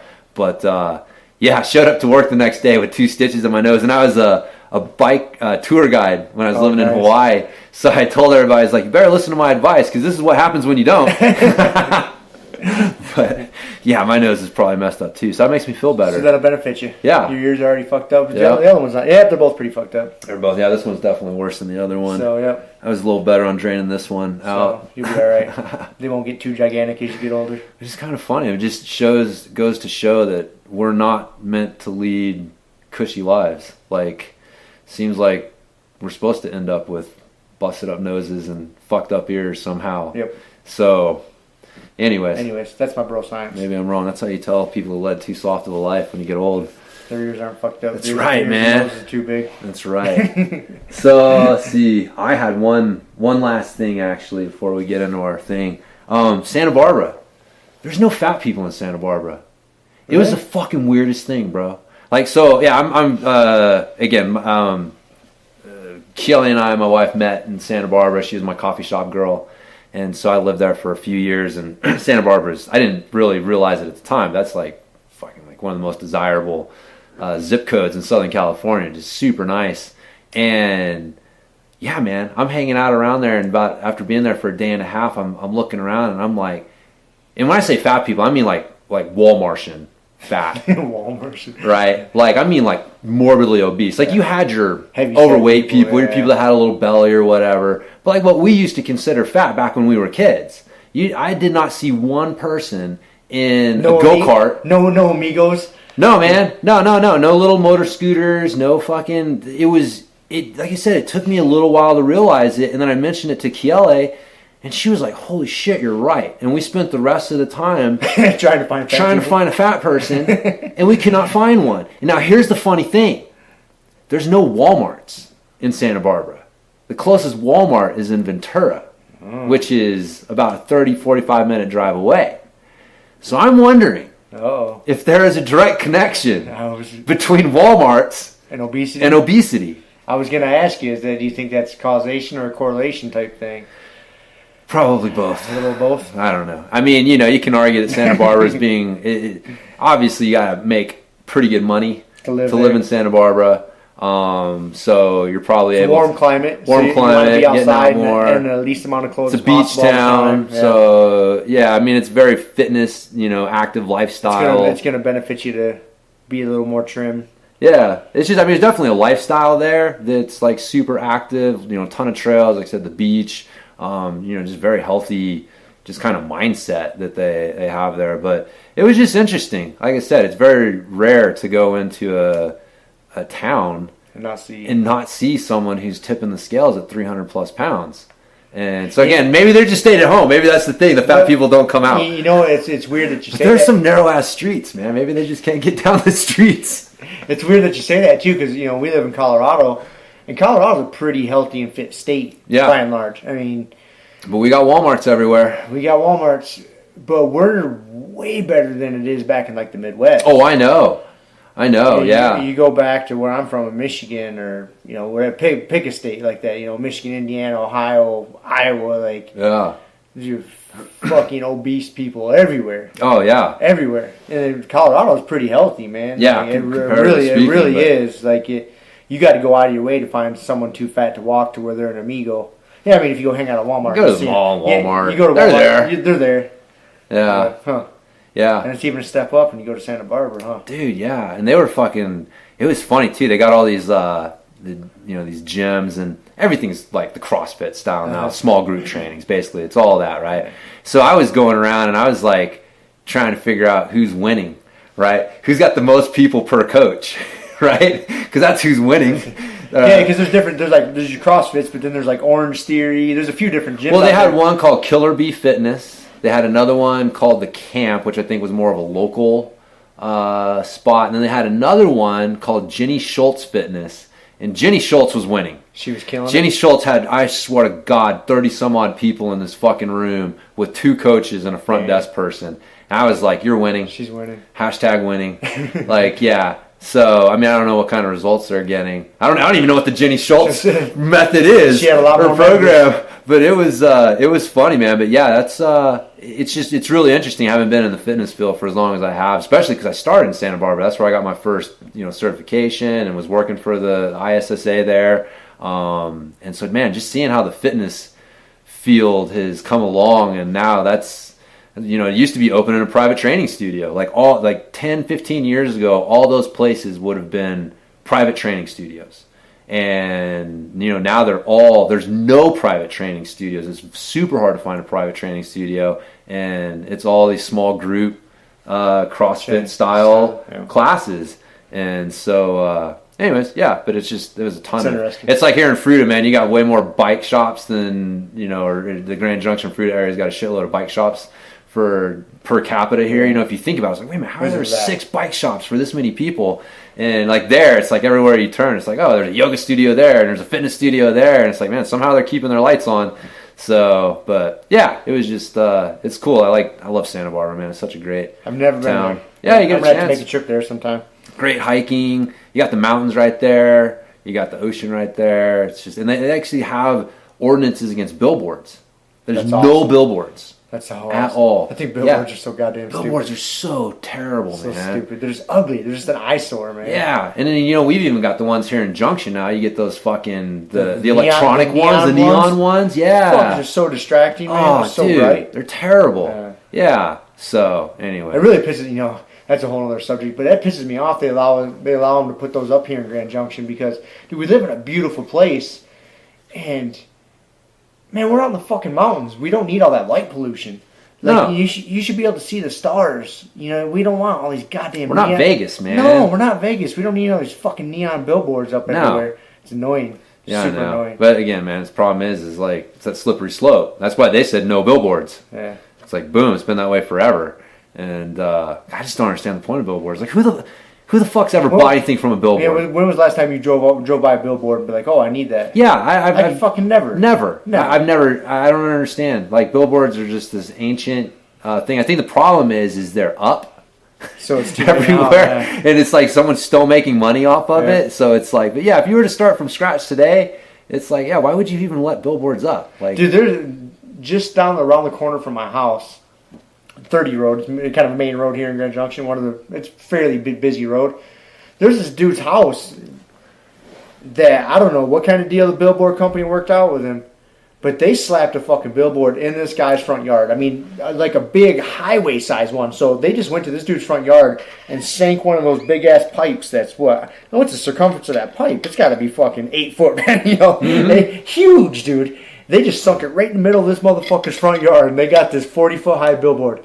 And it's like the only house on that section of the street. And they just paid. I bet you they paid that dude a shit ton of money. He's like, "Fuck it, put it up." Put it up, man. He's got his yard. He's got a gigantic, like that pipe that they sunk into the ground takes up like 80% of his yard. God. So he's probably thinking, "Fuck it, man. I'll make some money on the rent. I don't have to mow as much." Yeah, exactly. He's tired of mowing. I don't have to fucking mow as much. They sunk this pipe in there. Yeah, right in his fucking front yard, man. Yeah. Anyways, fucking billboards. I agree. Bullshit. All right. Yeah. All right, we're back. Okay, so we're back, right? We're back. Pee break's done. We got some technical difficulties. Hopefully they don't fuck us. Yeah, well, probably. It's all right. As long as we got our backup going, man. We should be good. I know we hit the pause button for the pee break, and shit went sideways. Rob's recording software decided to take a pee break as well. Fuck, man. So, anyways, on to today's subject. Yes. Seminars. Seminar advice. How to get the most out of them. How to get the most out of seminars, yes. So, I'd asked you if this was based on any particular story, and you told me that unfortunately it wasn't. No. But, I just got done with the Pomena seminar, and I knew you were out teaching your own. So I was like, you know what? That'll be a good subject. Yeah. Because I've, in my jiu-jitsu career, I've been to, I don't know how many seminars or private lessons. Because I guess the notes, the way I was thinking about it today, will apply to taking a private lesson too, for the most part. Okay. It can. But I think a lot of people just kind of show up and go through the motions. And I don't think they're getting half the benefit that they could No. from No. I don't think that there's... So. Yeah, I totally agree. That's why when you brought that up, I was like, yeah, that'll be a great subject. Because it's an investment, you know? Like, you're going to spend anywhere from $150 to, $150, depending upon who you're going to see. But you're usually dropping somewhere around $50 to $100 to go to a seminar. So it's a lot of times you may have to travel or something like that. So it's definitely an expense that you're having to put out, and so you want to make sure that you're getting a return on it, right? So I always tell people that there's a difference between an expense and an investment, right? Like you get something back for an investment. An expense, you just gave somebody your money. And so a lot of people, the seminars are an expense and not really an investment. And so yeah, I thought that was a good subject to help people get more out of that investment, because it is one of the larger investments people will make over time. Like you'll end up doing, like you said, like if you added up all the money that you've spent on seminars. Phew, I'm glad I don't know that number. Right, yeah, it's the same here, man. I mean, it's one of the more sizable investments you'll make over time. But yeah, got to get the most out of them. So and yeah, I think it actually becomes there's a little bit of a skill to getting the most out of them, understanding, because I'm sure I bet you anything. You and I will probably have a lot of the same ideas or agree.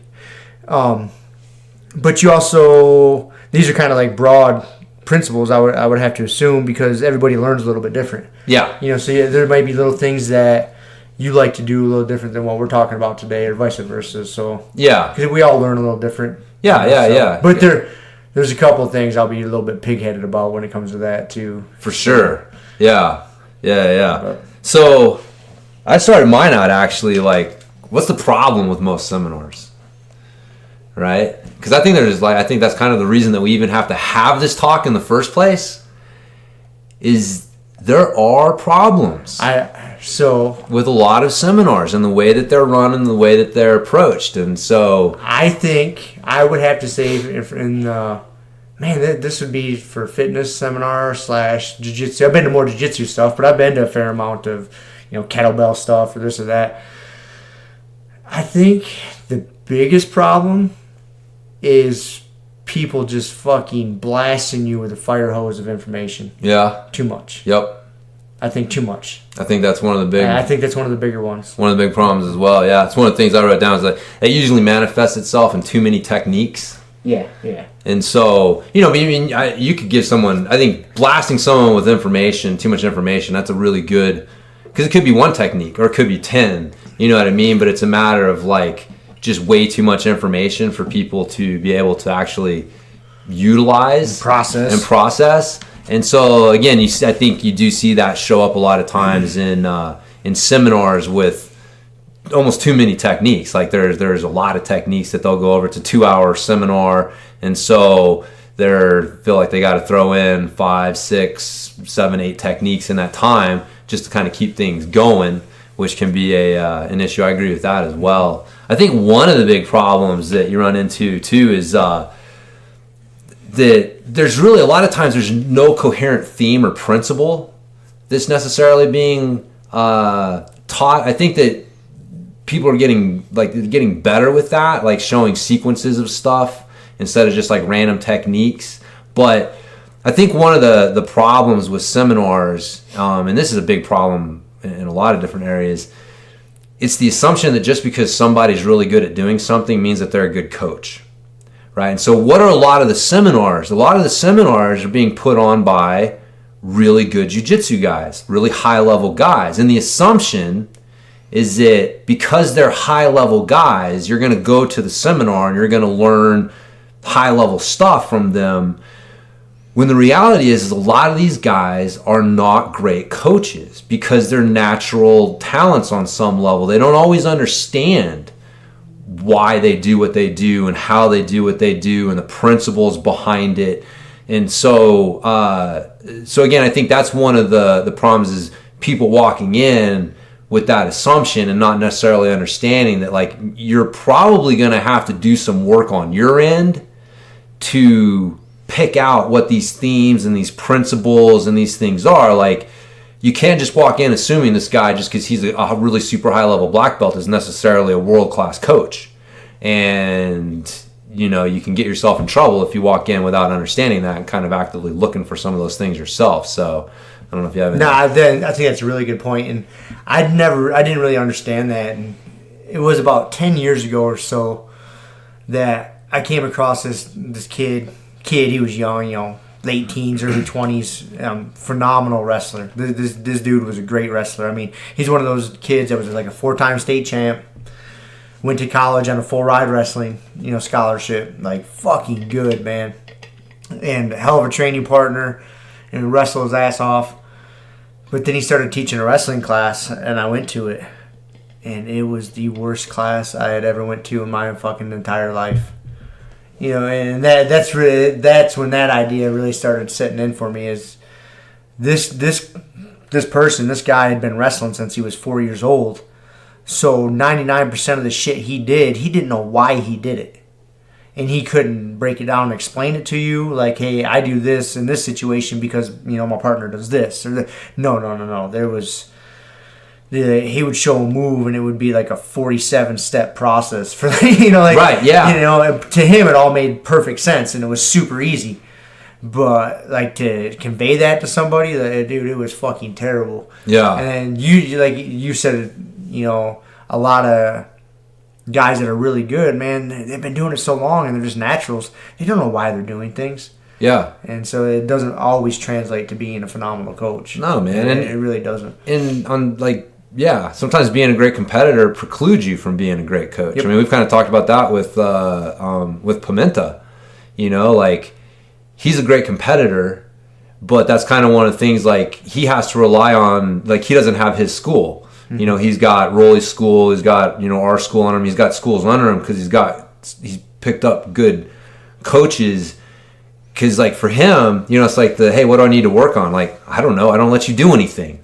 That's not a good coach's mindset necessarily. It's a competitor's mindset. It's a competitor's mindset, and that's what makes him a great competitor. It's not bad. That's why great competitors are not usually great coaches. It's very rare to find that combination of those two mindsets able to blend together with each other. And so anyways, yeah, again, it's not a knock on them. This isn't a knock necessarily on them as individuals as much as kind of on one of the assumptions from the seminar system itself, which is that, hey, these high-level guys are putting on a seminar because they're able to coach this stuff really well. And that may not always be the case. And so if you walk in and you understand how to be a good learner, which is one of the things we've talked about before, if you're going to be good at jiu-jitsu, you have to learn how to be a good learner. And so you have to be able to walk in and apply that to the seminar, not just wait to be spoon-fed everything. I think that's one of the problems is they're just waiting for, all of the information to come from the coach. Man, some of the biggest things I've picked up from seminars were things they didn't say. I was watching them do a technique and I saw, oh, he shifted his weight here. Oh, he put his foot there. And then the technique works easier. So yeah, if you're not looking for that stuff and you don't know that he may not point out every little detail of what makes this work, then you can get in trouble there. But so yeah. I think if you go in with that mindset, it's an investment to go to a seminar, so that translate to it's on you to get the most out of it. Yeah. Even if the person isn't a fantastic coach or great at expressing his thoughts or reasons why he does something, that doesn't mean you can't learn a shit ton from it. Right, yes. But you have to...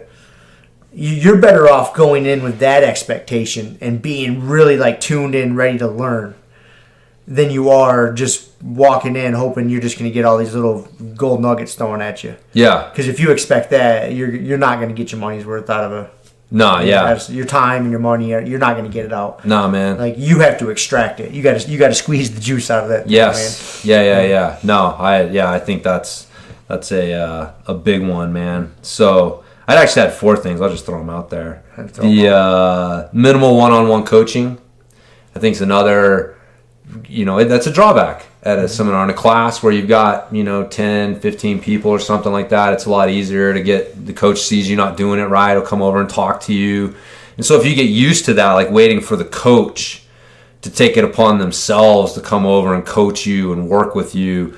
That's not going to happen at a seminar. There's too many people. Too many people, right? Like the odds of that are very rare. So, like my advice is like ask questions. Like don't be afraid to be the huckleberry, as I say. Like, I'll ask the dumb sounding question because I'd rather know, like I just want to know. And so I think a lot of times people are afraid of sounding dumb or looking dumb or something like that, and so they won't ask the questions, and so they come out of the seminar with a lot less than they could have if they had just recognized, like, hey man, it's not that coach doesn't want to help you, it's that there's so many people here, you're not going to get that one-on-one attention unless you ask for it and you look for it. So, but by the same token, like you said earlier, you also have to take on the fact, like, ultimately you are your own best coach, and if even if you're asking and you're not getting those questions answered, you can't use that as an excuse to not get something out of the seminar. It's still on you to figure that out. But I don't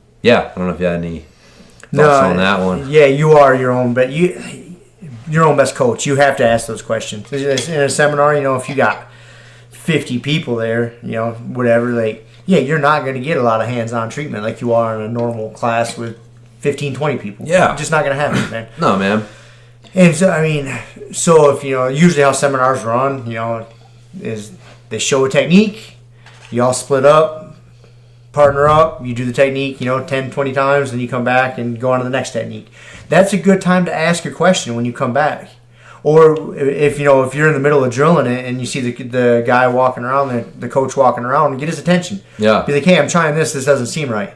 That for me, that's the best time to ask your question. Yeah. Then, especially if you aren't the type of person who likes to speak in front of the group when everybody's listening. Right. So do it when you're drilling. Try to be a little bit selfish about it. Like when you find your partner and you go to drill, if you can kind of drill close to where the coach is most of the time, drill right there. You're setting yourself up for, more success. But if you're going to be, if the coach is teaching in the middle of the room, instead of getting your partner and walking to the furthest corner possible, no, man, fucking just set up shop right there. Stake your clam on the mat, set up shop right there, and drill right there. Yeah, that's one of the biggest things I found no matter what, dude. Is like I'm always up front. Stay up front. Yep, stay up front, man. Any seminar you go to, if like coach can see you, then the coach will. The chance of you getting a little more hands-on. Yep. Yeah, for sure. So, all right, the last one I got here is that it may not work for your game. So you go and you get like some little dude who's all into berimbolo inversion stuff, or you get some big guy who's into like heavy smash passing stuff, and so it may not necessarily fit into your game. But I think we actually talked about this a little bit with the lapel guard stuff going into it. That one, you got to keep your mind open to the possibility of other possibilities. Right? Like you can't go in saying this doesn't fit for my game. If you walk in saying that, it's probably going to be true by the end of it, but you may find out that like, hey, this does actually work and I do like this. But even if you don't, you can use it to understand what they're doing so you can defend it better. So either way, like there's benefit from it. And so I think that those were kind of the four things that, no coherent theme or principle, too many techniques at once, minimal one-on-one coaching, and it may not work for your game. So, and those are legitimate issues with, some one or more of those things probably happen at almost every seminar. Like, but again, if you don't walk in knowing like, hey, there are some inherent issues with seminars, and how am I going to actively overcome them, then that's where I think a lot of people just kind of go in there with a blank stare and they don't ask questions, they don't come out of it with a whole lot. So but with that said, I'm interested to hear what you're... I agree, and actually most of those cover what I had. Asking the proper questions, paying attention to the details that aren't necessarily talked about. Yeah. We covered a lot of them. The going in with those preconceived expectations, that'll fuck you in the long run. Yeah. Whether, just like you said, whether it's, hey, this fits good to my game, or this is going to be great for my game, or whatever. You just got to go in with a blank mindset. Like, hey, this guy's good. I'm going to learn some good jiu-jitsu today, and that's it. Like, leave your expectations at that level. Just like, hey, I'm going to learn some good stuff today. it may not be in the move that he showed. Maybe it's in a principle that he showed. And it might not even be something he talked about a lot. But you picked up like, oh, I see what he's doing there. Finally, I see what he's doing there. Yeah. So it's, those preconceived expectations will kind of fuck you. I did have a couple other. I think this one's important. Is for the seminars, pick a good drilling partner. Pick somebody that you really work well with, and that you guys, that you've trained together if possible. If you haven't traveled, you don't know anybody there. I understand that's different, but. If you got a bunch of your training partners there, like in a class situation, I don't like people being choosy with their training partners. I think as a team, we just all need to train together once in a while. Of course, you got your people that you get along with better, this or that. But in class, I don't like that as much. But I think in a seminar, it's an investment. You're putting your time and your money out there. Got to be selfish about it. Be a little more selfish, man. Pick a good training partner ahead of time. Don't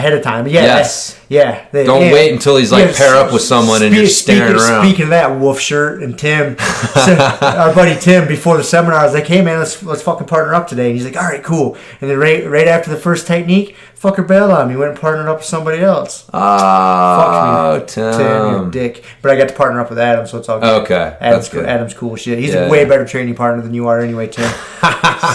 Way less facial hair. Way cooler.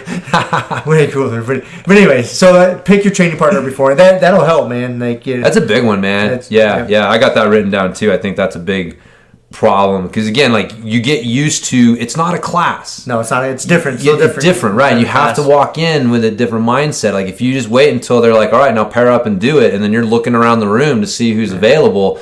Man, you may get stuck with that spaz super stiff white belt and goofball. Yeah, you get nothing. You've learned nothing, out of the day. And so, you got to be a little selfish. That's one of those times you have to. And on that note, if you're going to travel to a seminar, fucking sweet talk one of your buddies into going with you. Yeah. That way when you go to a seminar, you guys can partner up together. Yes. That's the way to do that. That's the way to do it. And if you're at your home gym and there's a seminar that comes through, it's a little different. You got a lot of good training partners. But if you're traveling, it's better, man. Talk a buddy into going. It's like, hey, man, I'm paying for the hotel room and the gas anyways. Just jump in with me. Yeah, that's how you talk to That's how I talk to you to the Maxwell thing. That's what started this whole podcast. It is kind of, man. That's what it was. That was my wife's idea. She's like, you should talk Rob into going with you. But no, that's find a good training partner. That's a big one, man. And then this one is, these next two are my most important.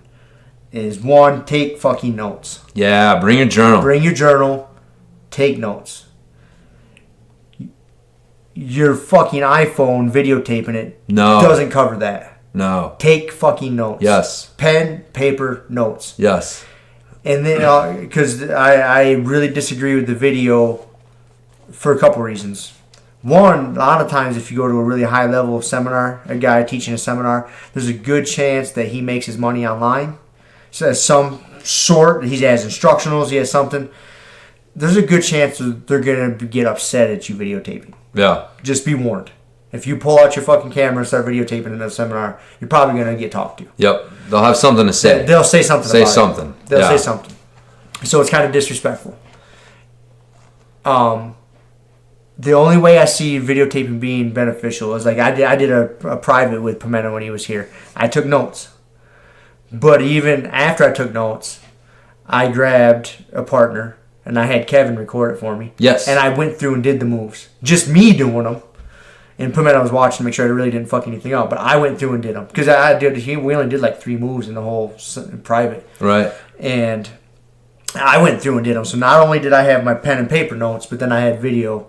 So then I can go back. So then I went home and I watched the video again. Because my notes at the time are kind of chicken scratch. Yes. So then I go back home and make nice clean notes so I can understand what's going on. Because notes are more shorthand. Just like when you were in school. Yeah. You learn how to do shorthand notes just to convey the information.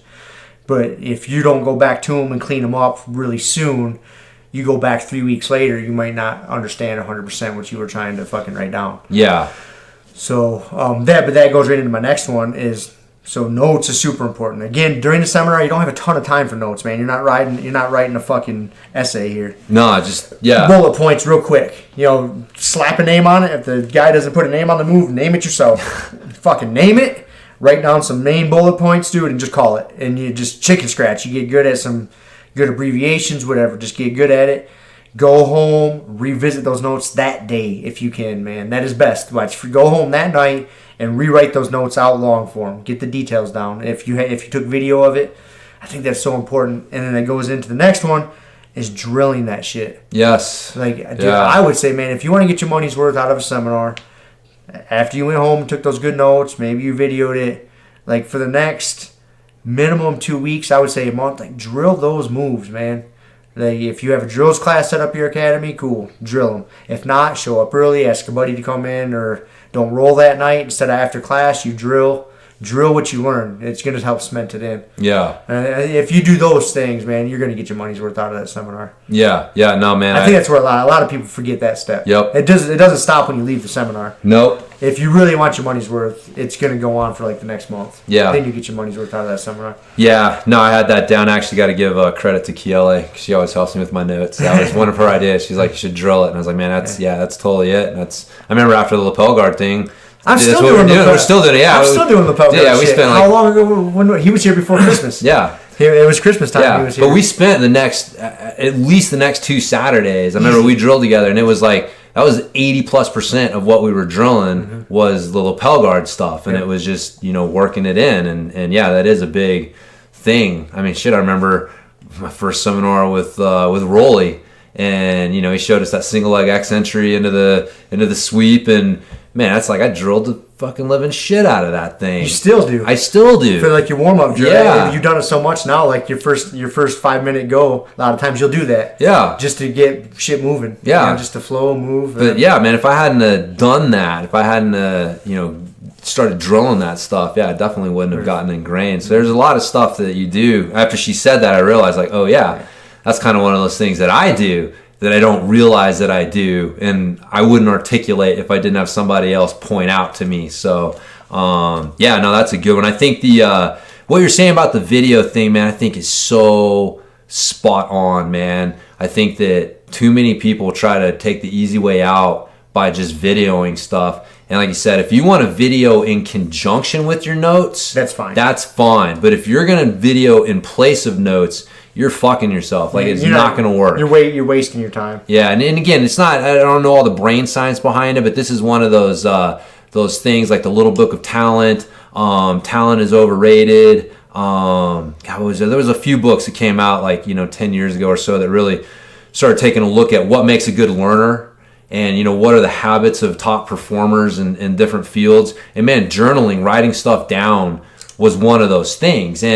And the thing is when you write it down, and again, it's not typing it into your phone. It's pen and paper. Writing it down. There is some connection that is made between your hands and your brain in doing that etches the information deeper into your brain.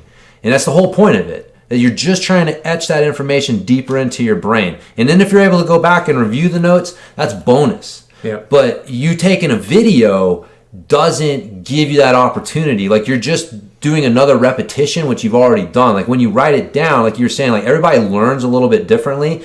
Everybody has a preferred way of learning, but the thing is everyone can benefit.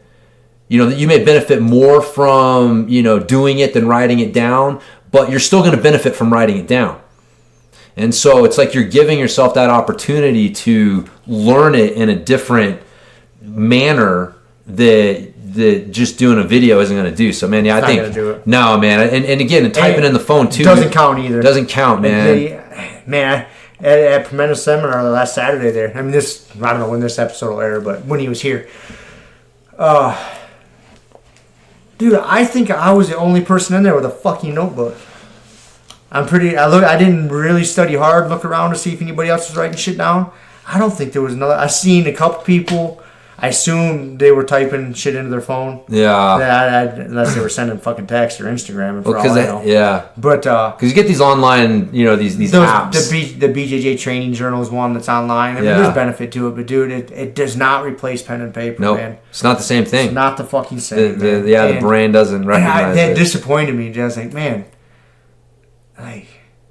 no one else here has a fucking notebook. Dude, it's crazy. I don't understand it. I don't understand it either. I remember, what was it I read?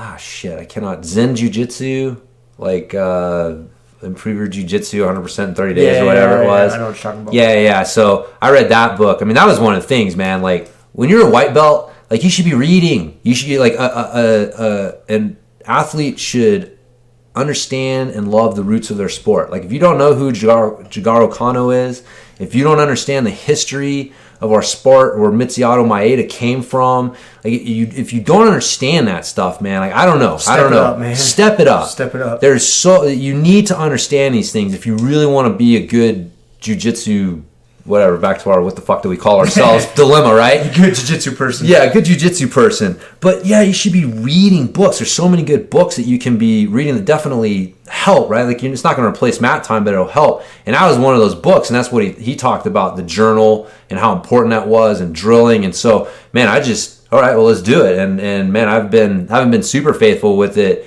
but I've been pretty consistent with it, you know. And especially my first year, man, my first year of training, after every class, I was taking notes. And it was, like I said, I haven't been as consistent, but it's still like, you know, pretty regularly. And God, I don't know. It's such a low-hanging fruit. It's such a low-hanging fruit. I don't understand why more people don't do it, man. I don't, man. I get frustrated. Yeah. Especially when I see people in our own academy not doing it. And as much as we talk about it. Yes. And I tell everybody to do it. And I'm a firm believer in lead by example, man. Like so I try to set a good example. No, I'm not perfect. I do stupid shit a lot of times, but man, like I do it, and I still don't see anybody fucking doing it. Yeah.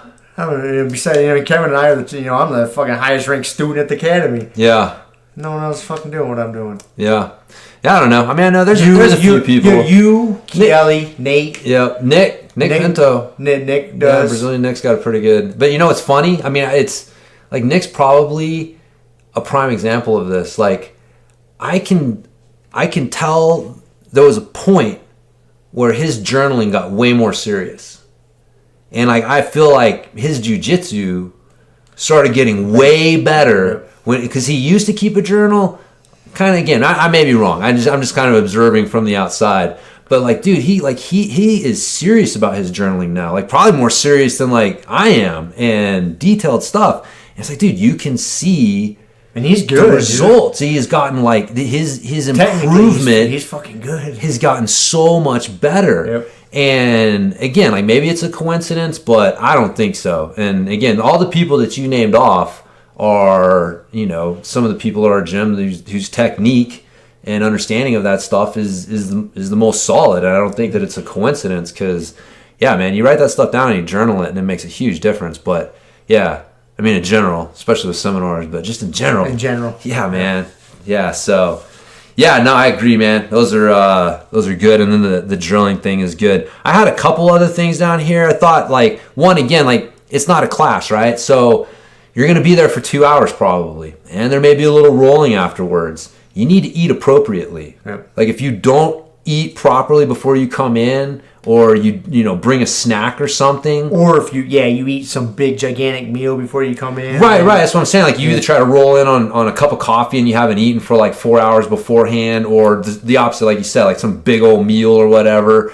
Or it's like you need to. It's not a class. You need to eat appropriately. Think about, fueling yourself, because you definitely don't want to get halfway through it and hit the wall and just be like, "No, I got to go over here and eat my curry." Yeah, walk off the mat in the middle of class to eat. Maybe that's what happened, man. Jesus Christ.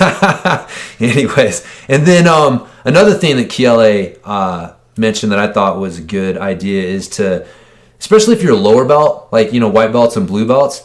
Talk to your coach. Talk to some of the higher belts about what they took away from the seminar, because they're seeing things and understanding things that you're not. And, and you may not see how something may fit into what you could do, and they do. So, like just talking to some people with more experience and just kind of seeing what their takeaways were, I thought was a good. I like that. And also,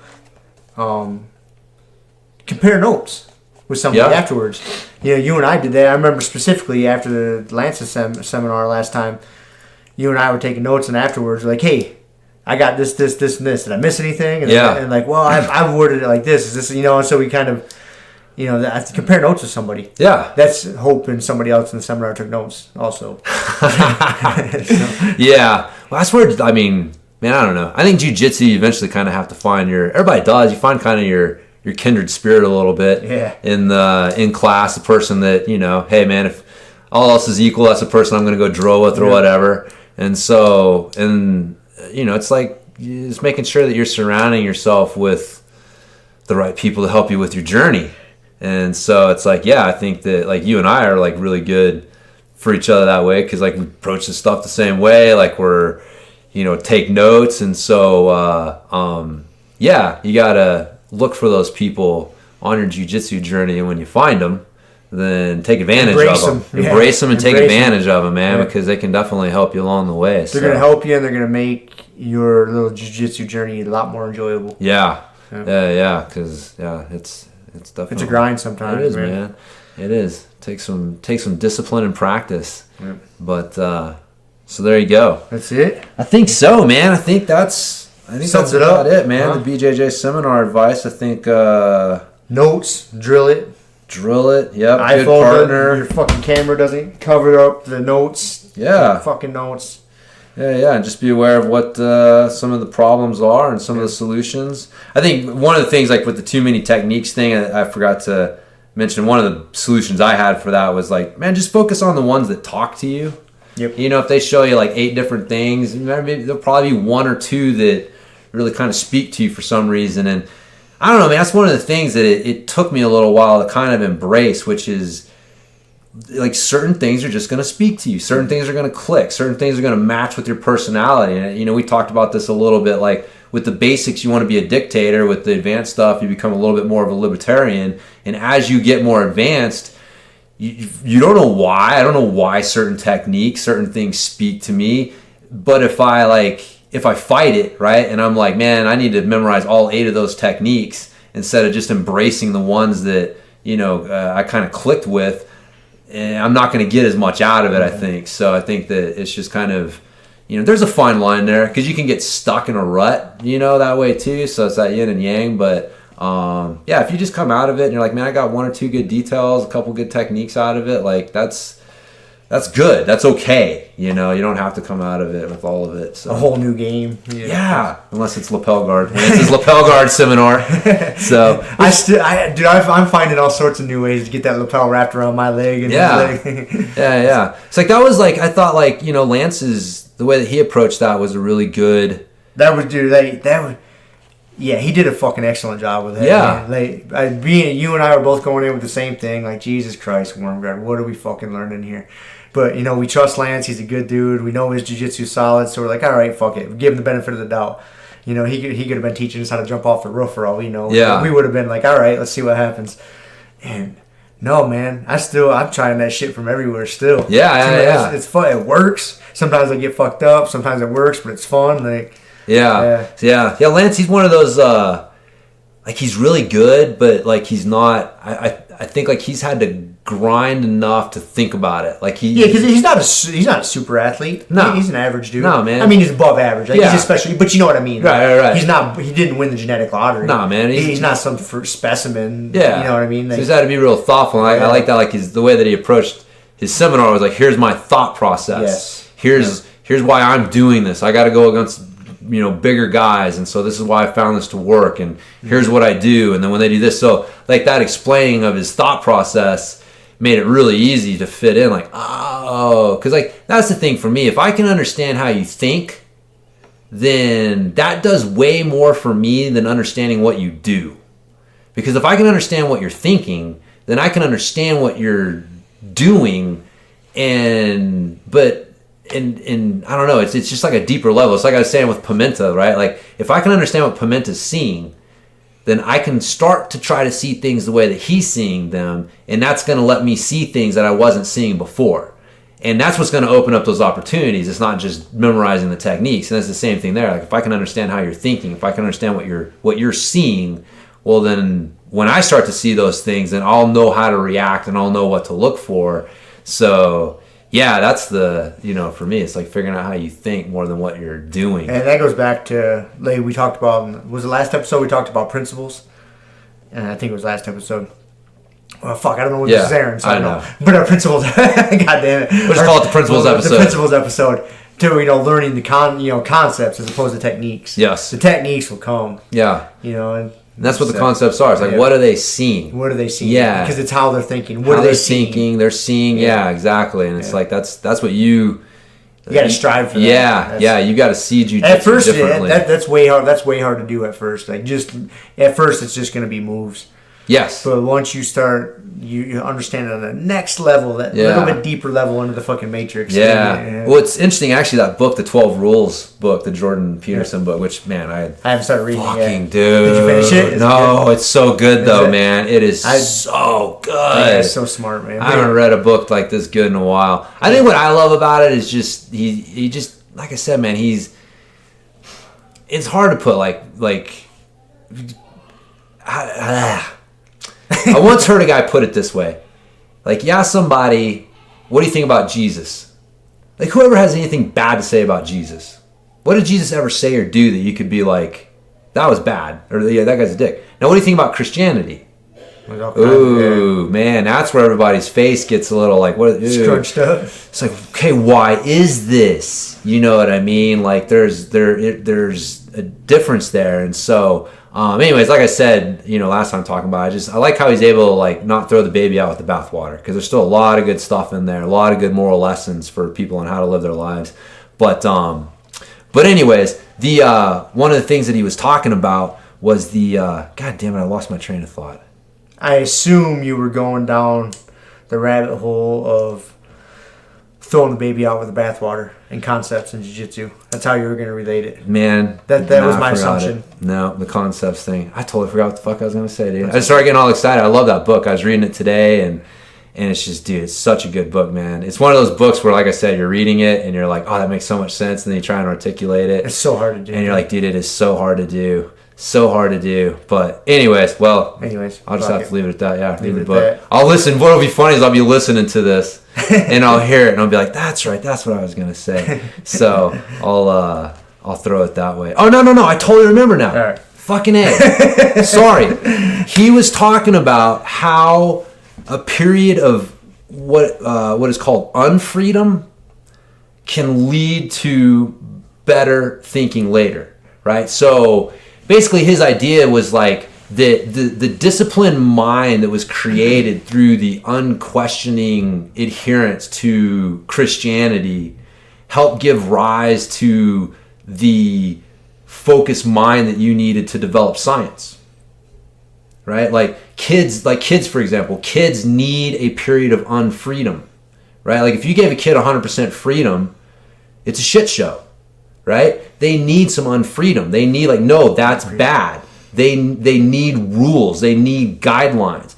But that period of unfreedom disciplines you and your mind in a way that allows you to think on a higher level and be able to really be free, have your thinking be free at a later time. And it's kind of like you got to follow the fucking recipe before you can start making changes to it, right? Like following the recipe is that period of unfreedom. It says a quarter thing of this and a quarter teaspoon of that and half a cup of that. I'm doing it.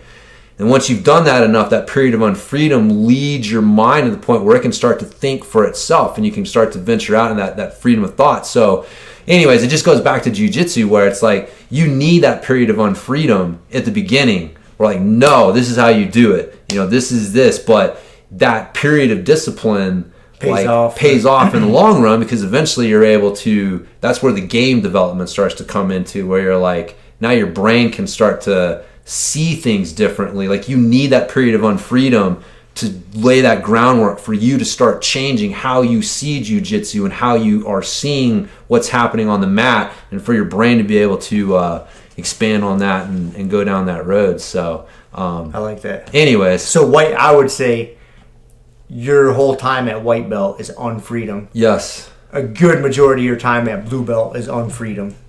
Once you get past that, then you can get into a little more free thinking. I think that's man. I would have to say. Yeah, I totally. Yeah, when I was reading that, I was like, man, that sounds just like jiu-jitsu. I do. Man. I love reading these smart ass books, man, like Anti-Fragile and Jordan Peterson, because I put everything into a jiu-jitsu context. As I'm reading it, like I'll come across some nugget, and I'm like, this is fun. Like, and he's doing it. He's giving it some sort of economic example, or religious example, and I'm just thinking, well, this fits into jiu-jitsu because of this. Yeah, everything. I know, man. It's fucking great. Yeah. So.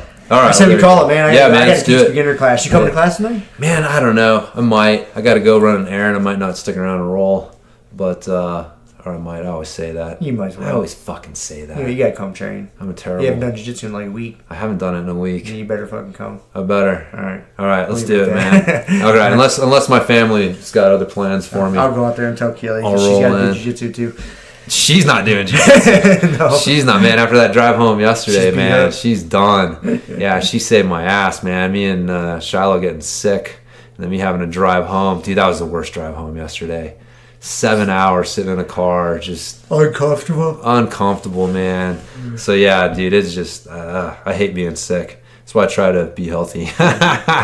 So, all right, dude, let's do it. Let's go do some jiu-jitsu.